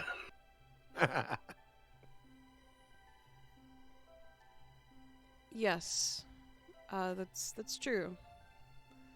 The term is aphrodisiac. Yeah, bro. Hmm. That's why it's like the sacred food of Prenia, right? Is it, Beardy? Yeah. Oh, good. Yeah. Yeah, it is. Yeah. I was actually wondering if that's why Louie got sick of them. It's like, man, I fucking love oysters, and it was like, oh yeah, these are like the most Prenian food ever. He's like, fucking hate this stuff. Fuck these oysters! Little... I don't really want to bring the mood down, but I'll tell you sometime why I got sick of them. Okay, bro. I'm down to hear it. Okay. Now or later? Oh, I mean, whenever you want. I mean, I'm down to clown. Okay. Whenever I want it is. Yeah. Speaking of which, help yourselves to the rest of this platter I've got going. I may be a halfling, but I'm no swine. Not like this cured ham, huh? He grabs a piece of it off the traveler's plate. Salty. So they cure it. Makes sense. Xander, how's your mead? Xander's eyes are closed, and he doesn't seem to notice you speaking. Oh, I think he's somewhere else, bro. He does that sometimes. But maybe he'll... My guess is... I'm going to bet he comes back out of that from wherever he's at, and he's got, like, all kinds of new, like, weird shit that he knows. Hey, Xander. You good? Hello? Xander's eyes open, and normally when his eyes go black, it's just his sclera, but this time there are no irises or anything. It's just completely black, and they are wide. Whoa. Holy shit, that's Told awesome. you. It's always one of those freaky things, right? Xander, are you okay? You And good then enough sleep, slowly, man? the black fades slightly, the irises, golden irises appear, and then they go completely white again. Is that a yes? Yeah, you get enough sleep? Are you alright? I have certainly been getting enough sleep. I was just making sure you're okay. Yeah, you seem like you had passed out at the table. No, I was just making a prediction, I suppose. Right. I Getting made a ahead of prediction things. Oh, what was your prediction, bro? that you were going to come out of that trance and have, like, a bunch of freaky information. It's not freaky. Well, then, I suppose, depending on your definition of the word, you were correct. Well, let's hear it, and then we'll decide if it's freaky. I mean, if you want, like, willing to share, I guess. He's gonna kind of look around to see if there are people nearby us paying attention. There are people nearby you, but no one is paying attention to you guys. Beware of dark figures in a dark tent, for they bring dark tidings. Freaky. I fucking told you. Freaky. Freaky! pretty I win! dark. I'm guessing Like a this. circus tent or like a sleeping tent? Bastion literally gets up from the table and dances around. I'm glad you're enjoying this, Bastion. I'm Oh, we lost your focus in on. votes. Oh, I wasn't able to focus in on the particulars. That's okay. I think Yes. when we see it, we'll know. In the Yeah, I'll very keep my least, eyes out for dark tidings and dark tents. I think you'll know. Yes, I imagine I will. So is this like a hunch of yours, or did someone tell you this?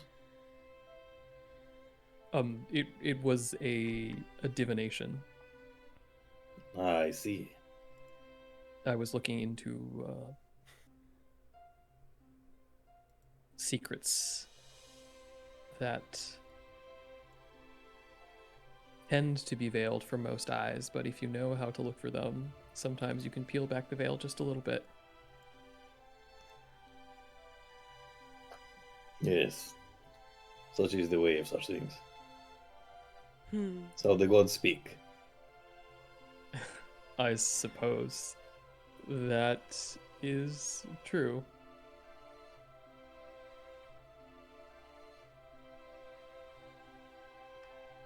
How's your mead, if you've had any?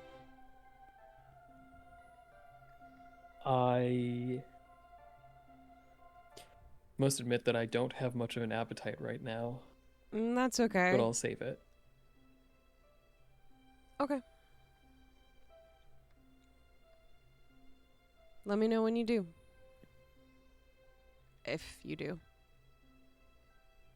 How do you like yours, Louie? Well, when it comes to drinks, I tend to prefer more bitter flavors for alcohol, but it's nice. Why did you order the mead then? I didn't get it because it was mead. Sentimental reasons. Yeah. I couldn't help I see. myself. Sentimental reasons in what way? I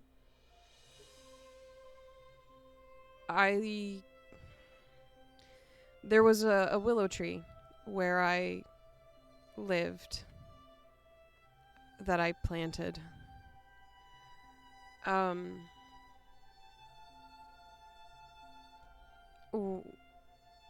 When I was married. It was a place of safety, sort of. Or maybe just a place that I could breathe for just a moment before I had to be whatever I was supposed to be. I'll nod to this. Does your drink bring you similar comfort? No. Well, let me say this. I might not be to your liking, the exact flavor of it, but whatever you feel that you are supposed to be for now, I would say take a sip of your drink and try to find some solace in the way from that place. Just be you for the moment, in the moment. Tonight there is no one we are supposed to be. We are just us. Fuck yeah. Well said, bro. Charming. Thank you. Of course. Where's Stavik? I think he's still outside. Maybe they're playing cards? I Yeah. assume since he can't eat anymore, he's watching her eat his food. That's creepy. Yeah, you're fucking probably right. That's got to be creepy out there.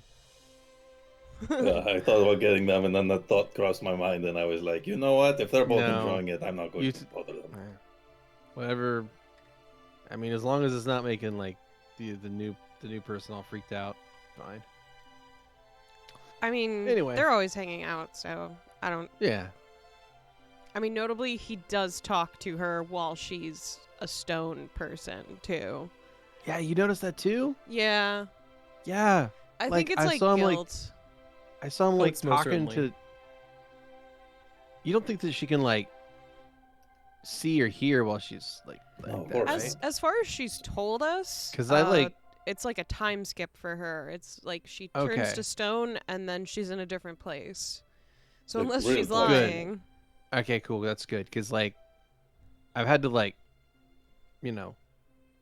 piss, and then she was like standing there like as a statue. So I'm just really hoping that like she didn't see that because it'd be kind of embarrassing.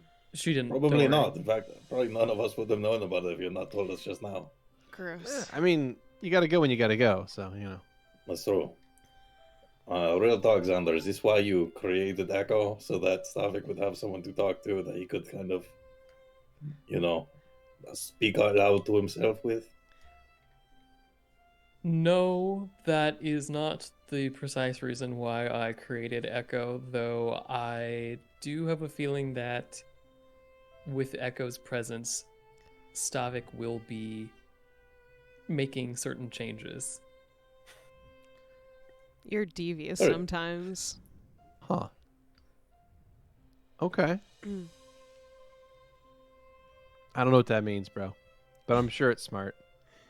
Kind of like someone comes into your life and suddenly your routines, your normal is a different normal because they have shaken things up. Kind of like that, but a Huh. skeleton. I understand that feeling.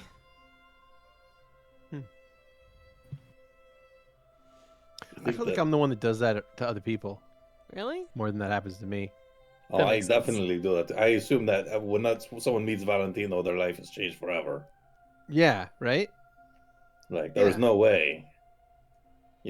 I feel kind of bad for all the people in this town, all these towns we pass through, who have to go the rest of their lives not knowing whether or not they'll ever see Valentino again. I'm Shit. sure they weep. That is some deep shit, bro.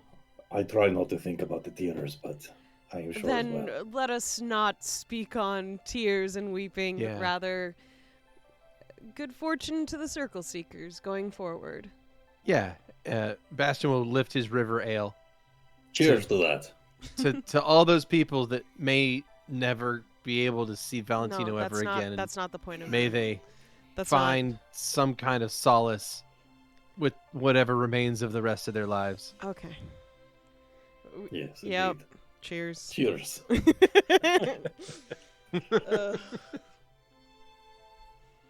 I'm not good at this whole thing. Poor Louie, he And- tries. He really does. Yeah. So He's yeah, like, so hey, you guys. cheers to us. And Bastion's like, I got a better idea. Cheers to this completely different thing. Yeah. It's okay. It's what Bastion does. That's what he do. So while you guys enjoy that drink, we once again will shift the camera out into a carriage nearby. The two of you are sitting on a bench seat, and once again she's sitting on your right, and she has her left wing kind of wrapped around you like a extended hug Okay. or arm. Yeah. Right. And she finishes the last few bites of the fish pasty. And then we'll look up at you. Thank you for being... Thank you for caring. You're I'm not welcome. sure why it's as... I'm not sure why you did more than everyone else, but I'm glad for it. May I hold your hand? course. And she will take your hand. God, second base. Yeah, I know already. What a slut. Can we save this for the yes, please? Like seriously. Ooh, you're right. It is getting too toasty in there. Goodness. Some I'm not really- hardcore handholding. I'm not really sure what to say, so I'll just sit here with you. If you wish to talk, I am fine with that, but I think I just like to sit with you. Well, I tell you what. I would like to sit with you too, but usually I end up putting my foot in my mouth one of these times. So this time I'm going to avoid that and just enjoying company of someone else. Is that because you're extra flexible? Eating so No. many fish passies for him. No, it is a turn of phrase where when you Oh. try to say one thing and it comes out wrong and you end up saying Drinking from the Some- shallow pool. I really like that turn of phrase. How Mhm. does that, I guess, translate? What is in the shallow pool? Usually not water.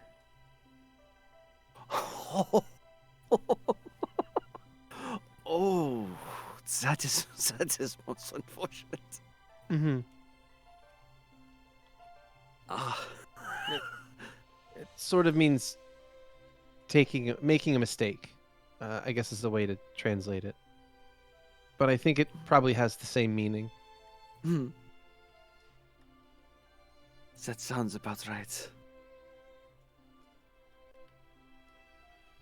Well, I'm just waiting for one of them now down the line to be like, "Sorry, I put my foot in the shallow water." Or Ah, fuck.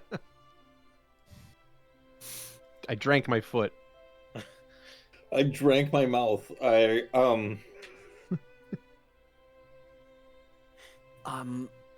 Actually, would you like me to go get you another one of those things or something to drink? To you, if you're heading back inside, could I go with you?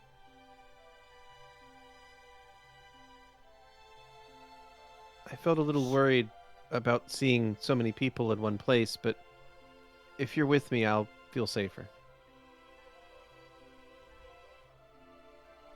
I will escort you in. The two of them step out of the carriage and make your way to the door of the border house. As you enter, just like when Valentino kicked the door in and began playing the lute, the entire room goes silent upon seeing this abomination entering the Hey. room. Stavik, Who's who's Hello, friends. Hey. Question: Take a Are seat, they still have a holding bite. hands? Yes. Yes, Husa is holding Stavik's hand. Hmm. She seems very unsure of herself and very self-conscious.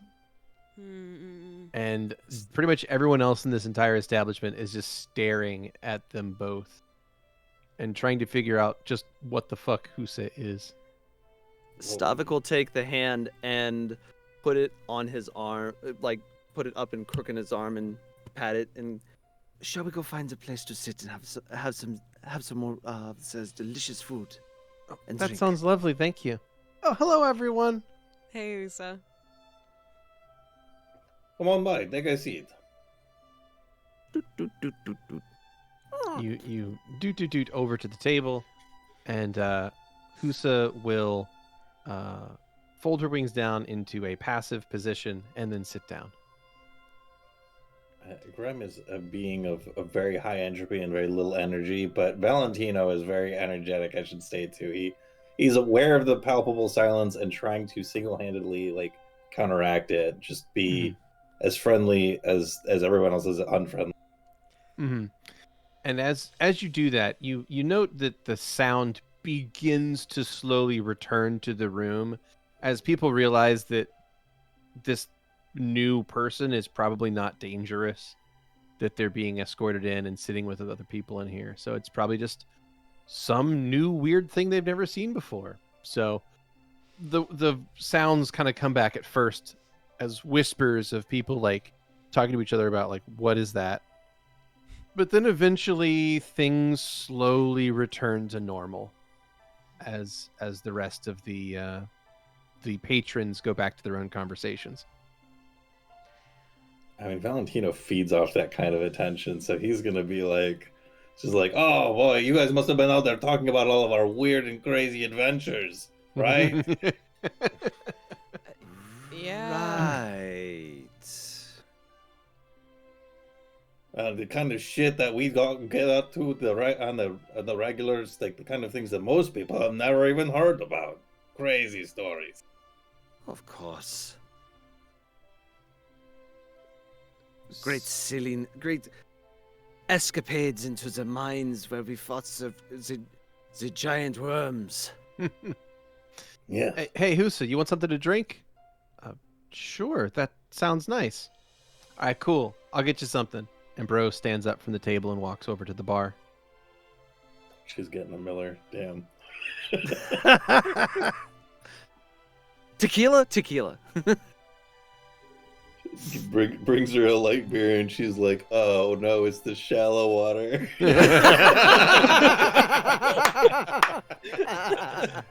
Grim, you just got a hero point for that one. Yay! So she looks around the table, and she sort of leans forward and says, "I'm mating Stavik now."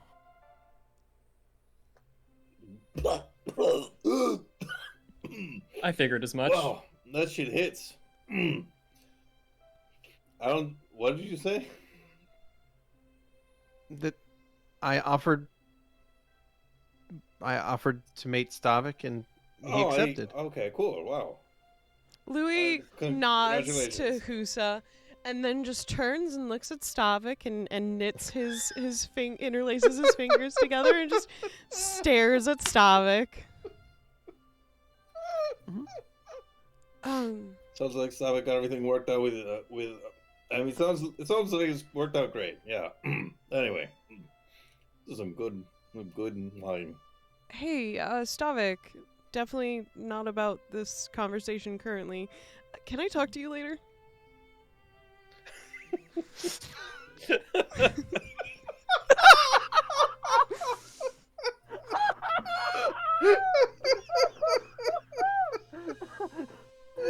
I don't want no consequences coming from my actions right now. Of course, I can't imagine what we would talk about, but of course. I can. Xander's welcome to join. Oh, I'd love to. Yeah. Yeah. At that So point, it sounds like it's a pretty common setup then. At that point, Bastion returns with a couple of tankards, sets one down in front of Husa, sits down, sees everyone's kind of quiet. What a miss. Oh, nothing. I was just telling Stavik that I had to talk to him later. That's all. He starts taking a drink from his tankard. Husa leans forward and says, "Oh, I just mentioned that I was mating Stavik now." To which Bastion just spit takes immediately. I believe that based on the positioning of the table in my mind, that's probably on Stavik.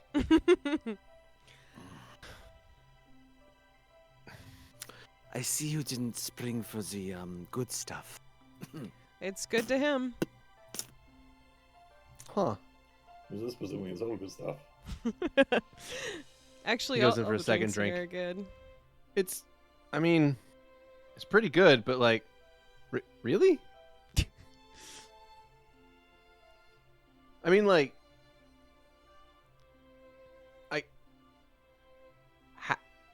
how does that work? In like mechanically speaking. You know, That is very personal. One, very personal question. Two, do you need to know? No, but I'm like really curious. Curiosity is a fine trait in any individual. Thank Besides- you, Zuzu. You didn't seem to mind that much when you were going to show it to him the other night in Soraibo, Stavik. What? Oh, right. You wanted to show your penis to Bastion. Sorry, I'm actually. Skrewy's actually trying to It remember was a this. yes, please. This was the yes please Oh. before we got attacked. Oh yeah! Wow, that was. Mhm. Sorry. I guess that's just normal for you. Yeah, you know, it's cool, bro. Like if it works, it works, and like all the more power to you both. Like oh, congratulations. yeah. So you do got like an open thing with Ida going. Okay. Well, that's cool. I mean, I get like if you haven't seen your wife in like 100 years, are you really still married, right? Did Unless Stavik it's like an- actually shrug? Unless Yeah, it's like an It elf made a thing. face, except he still doesn't make faces. So it's Yeah, it's I feel just like- a. It's a Do you think elves have like a longer like period of time where it's normal to not see each other and not like be expected that the relationship's over just because they live longer? That sounds reason. I don't know. yes. Elves are weird. I mean, Oh. I read a book once where that happened. Except she was Okay. dating a human and he died. Oh, I mean, yeah. Oh, that's those are always pretty so normal. tragic. Yeah, and that can be like part of like that bittersweet like longing thing, which I is like know. pretty sexy. Yeah. Hmm. I suppose you could bring these questions to Pentressel, though many of the people we'll be conversing with, I would suggest not asking such things. To, I guess, to put a. To answer your question, I'm not letting things pass by anymore. Well, that's nice. I mean, as long as like, you know, you mean it when you know, Mm-hmm. are like dating somebody and it's not just like a thing because it's there. Agreed. Husa just sits there like not quite grasping what's being said. She just smiles. Louie just nods to Bastion, like, mm-hmm. Bastion just puts his hand up to block it from everybody except for Louie, and is just like, yeah. Mm-hmm. Well, Husa, you tried the pork? It's cured with salt. Oh. No, but it sounds lovely. And she just picks up a big piece of it, sticks it in her mouth, and starts chewing. It's very fatty. Thank I you. personally hold it very high above pine cones. Pine cones have a delicious crunch, though. This Well, I'm is glad less you haven't- crunchy, but it is more salty and altogether much more juicy. I think I enjoy it more.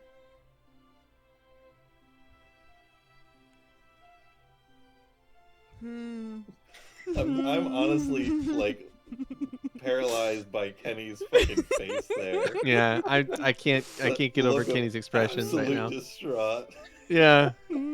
Just imagine we have this like they're trying to bring down the awkwardness levels and look over to Louie and he looks like he is like dying over there. I'm so ready for this explosion to happen that I think I'm gonna go ahead and push time forward to where the meal just wanna get- finishes. You want to get to your pudding, don't you? You want to Yeah. have your pudding right now. Oh, absolutely. Louie wants that pudding so bad. Stavik, if you don't mind, taking a moment from your paramour. Me and Xander would like to speak to you. Bro's like making Certainly. eyes at you.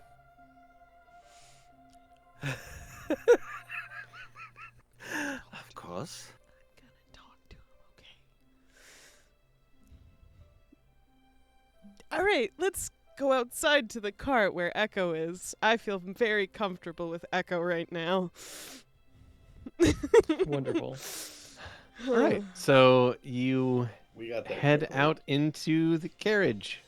You'll just sit down on one side and gesture to the side opposite of him for Stavik. Sitting next to Echo. Stavik, you get to sit next to the other bone boy. Oh, good. Xander, would you like to sit next to me? Sure. Wonderful. And he will kneel down legally.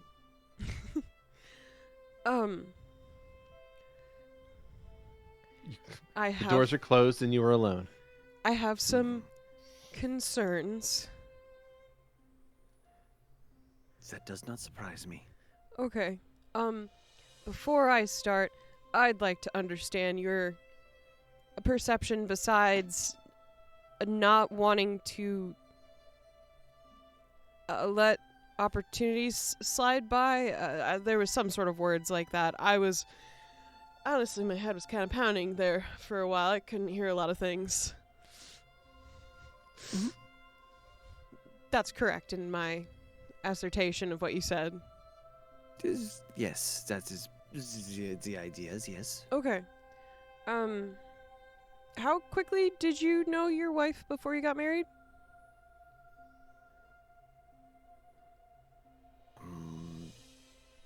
We were about a year at most. Oh, wow. Okay. How long did you know her before you started dating? Or courting or whatever? They're different. I guess it would be more like courting then.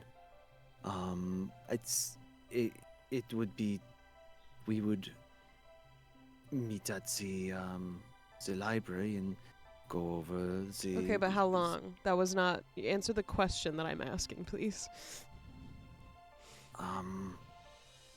I guess we sort of clicked. Time, period, amount, Oh, please. I mean, this has been answered in character before. I don't know if it's Louie's trying to make a point here. okay. Just a, making sure. a week ish. Mm-hmm. Right.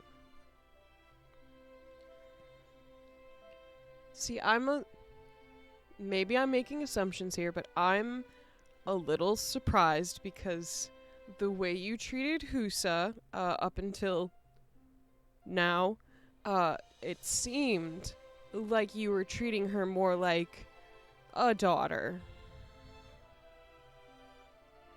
Okay. So you can see why it seems a little can strange. Yes, I can understand what you're meaning. Yeah, okay. I can understand your perceptions there. That is not what is happening. Necessarily. I don't know. I do not see it the same way. Okay. So we just met Husa, I guess about a week ago. Yeah. I don't think it was quite a week yet. It's like exactly a week, isn't it? You know, you might be right. Actually, now you mention it. A little more than a week, actually. Yeah. Yeah. So, that tracks for how long were you dating or courting your wife then? I don't. I'm trying to understand. So, try to get to. So dating is an agreement Classic between nobility. both of you where you agree to see each other, usually exclusively. Sometimes not. It depends on the culture. Sometimes you date several people, but that's also usually in the courting period. It really depends on which country you're coming from on that end. But dating is usually when you both agree to do such. Courting is when you are pursuing normally, but it has not been official yet.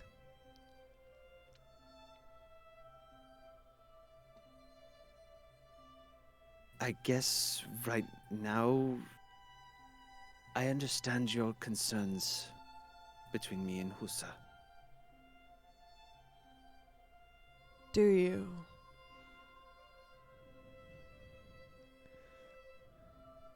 I understand what your I just don't think you know her. And that she's very naive. And I don't think there's anything wrong with you dating her, but if you actually know her or something. But what do you actually know about Husa? Isn't that what dating is about? That's courting!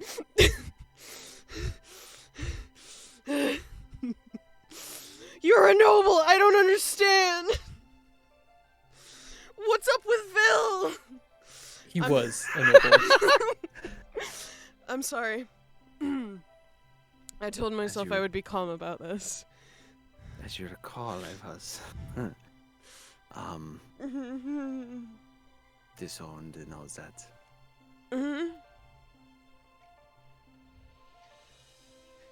Okay. Some of the best Louis content we've gotten. Fucking- Yeah. Louis Unchained right here. I'm just very Really? concerned about Husa and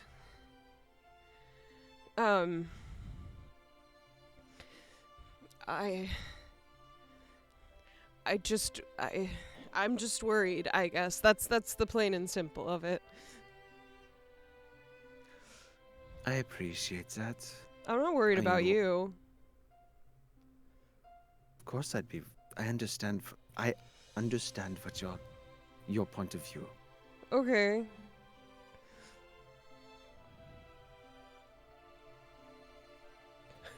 Husa came to me. She believes Oh no. that we match well. There's a I reason would like for to- that. Why? Is it just because I care for them?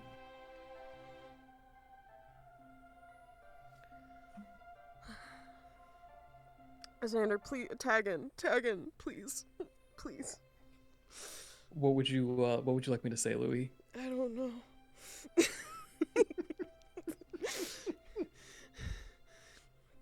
Pause. Skrewy understands. So Oh, just- yeah. Okay, yeah, I- we're- okay. The Just so we're characters are- clear there. The Okay. characters are just being the characters. Okay. Yeah. I don't know, my stomach hurts really bad right now. Feel free to take a little breather, Louie. Okay.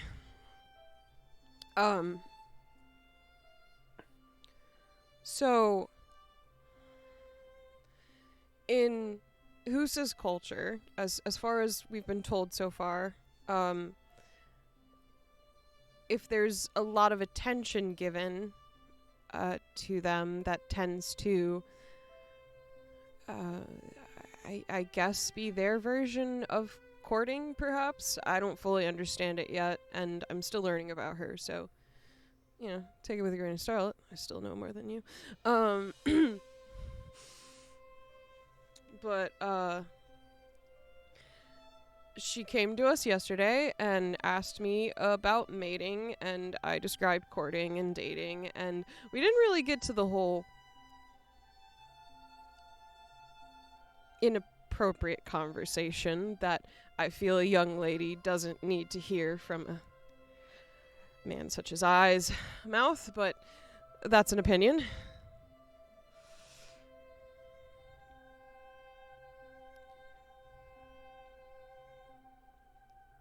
She asked about age. It's pretty forbidden to mate with someone outside her age group, and because I said it was okay based on my understanding of, you know, our world up here, I said it was probably fine.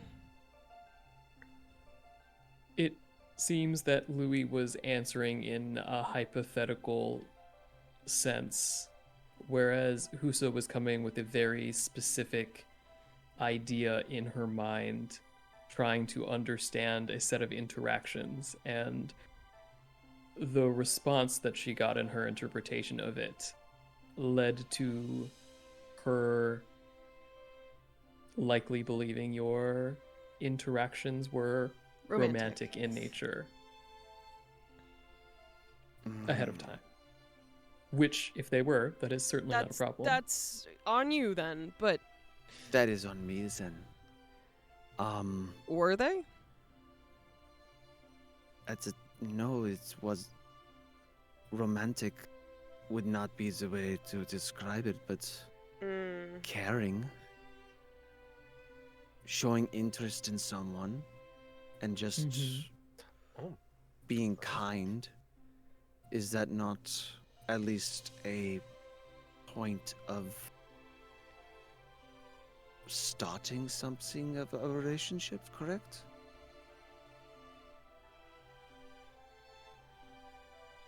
And if it does not, as they say, work out, then it does not work out. That's actually the part I'm most worried about. Indeed. She's very naive, and I think they might be the kind of people that, like, when you're mated for life. Like swans. Oh. No, I haven't gotten this information yet, but it's a theory. And I'm just concerned that although I have explained how dating works on my perspective, she's obviously going to bring in her own understanding of things, and I'm just worried that you're gonna break her heart, and she's so naive. I would also like to take this from a slightly different angle that we have not discussed up till this point, but I think is quite relevant. We're maybe a week or 2 weeks away from meeting your daughter. That is true. You have been estranged from for 70 years, and who you're not really sure has any memory of you or how she'll even react to you.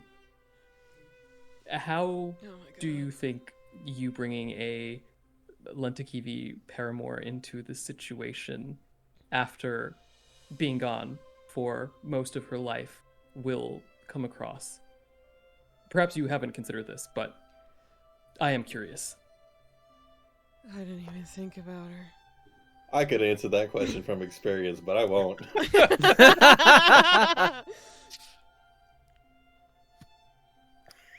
Who hasn't brought a Lentakivi paramour to your long-lost daughter's reunion? I mean, this is like that old chestnut. I mean, come on, we've all been there.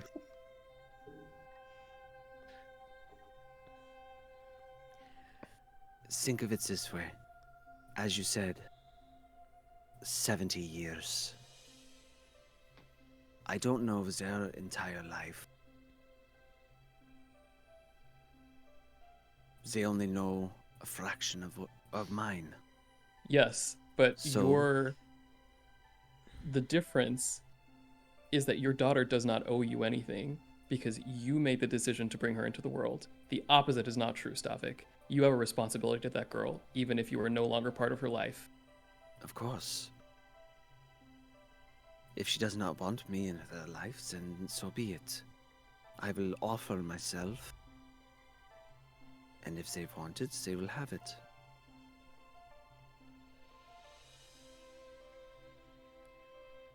Okay. All right. I want you to remember this conversation. Commit it to memory. I'm confident you do. You do want that.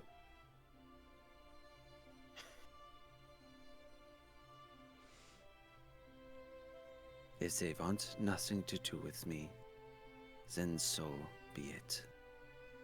It will hurt. But it is their life. They've lived it thus far without me. I will not hold it against them.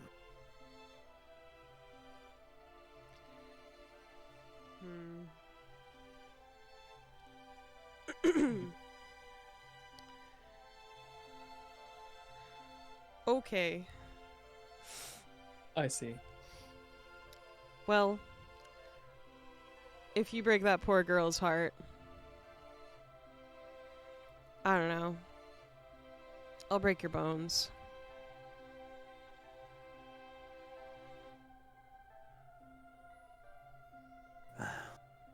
But Let's hope just then make she breaks sure mine. whatever you do, it's hopefully for the right reasons.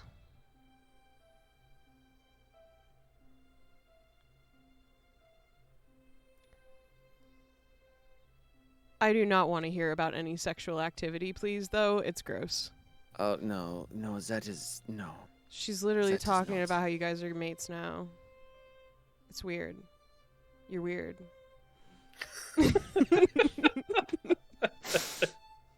The truth come out. It bothers me a lot. And and with those scathing comments, we will once more pan the camera inside the border house. Yeah, Valentino's at least taking chance while they're gone to get Yeah, they're- the other side of the story.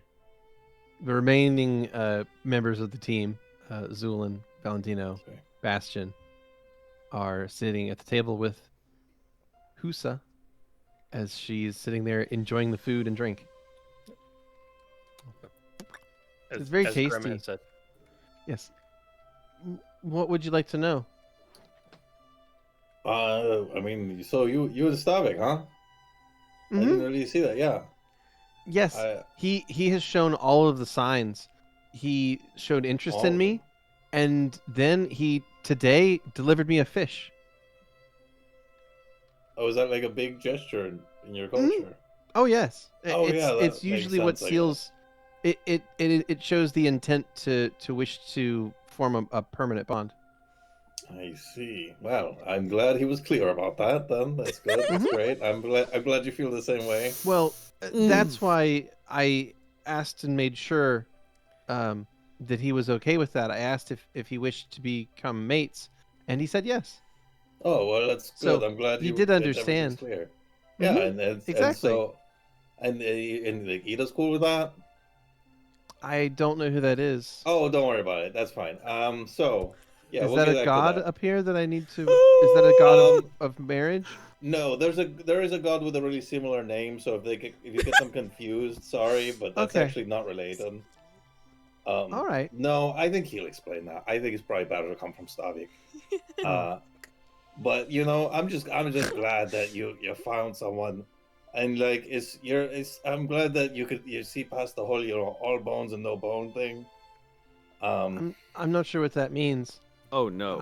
I'm- just how he's kind of a skinny guy, right? I suppose, but I'm sure I'll be able to deliver him many children. I hope to have at Well, least 4 I or mean, 5. You could probably stop Bastion. They could probably stop by where you were from, right? And I mean that place is still out, right? And then there's still plenty of. No, well, I'm sure there's. Just like, I'm not involved in this. I'm not involved in this.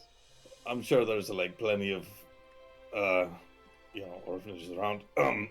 So yeah, that sounds great. It sounds like it's all super clear and good and on the level about everything. Well, that's good. Yes, I'm Uh, looking forward to it. I'd like to offer you some fish, but this is a platonic fish. It's not like loaded in any way. Oh, it's quite all right. I've already chosen a mate. Yeah, no, it was just for like, the merriment of camaraderie. Mm-hmm. Yes, Okay. giving me a fish now doesn't have any special meaning. Oh, great. Cool. I've already declared a mate. Oh, Quite all right. so it's like a long-term thing in that the Kiwi culture? Oh yes, absolutely. Oh, wow. Well, like few years, or is it like how long do you wait till like tying the knot? Or I'm not sure what that means. We have to be The- tied together. well, I'm sure With you a have rope? a phrase deboning the fish. I don't know what would be the turn of phrase. I don't know what you mean. You know what? I'm sure, like I said, I'm sure you talked with Stavik about it. I'm sure he knows what the turn of phrase is. It's Of course. yeah, We did talk about turns of phrases. I'm sure. It's good. He's really good at them. They never go over his head. I don't understand that. You don't? Oh, well. Maybe we could talk about over a hand of poker. Okay. I'm feeling in a very that kind of conversational mood. She produces the deck of cards that you got her Oh earlier. shit, you got them right here. And she begins to shuffle them and deal them out between the two of you. And as she deals cards out and continues talking about how happy she's going to be in a lifelong relationship with Stavik, that is where we will call it a week. Yeah. See you guys for checkpoint. Yeah.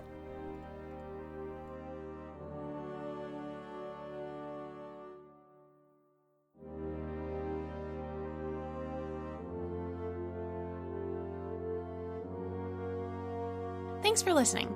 As always, special thanks to William Succi and Andreas Pichler for the intro and outro themes, and Emily Roll for Fantasy for this episode soundtrack.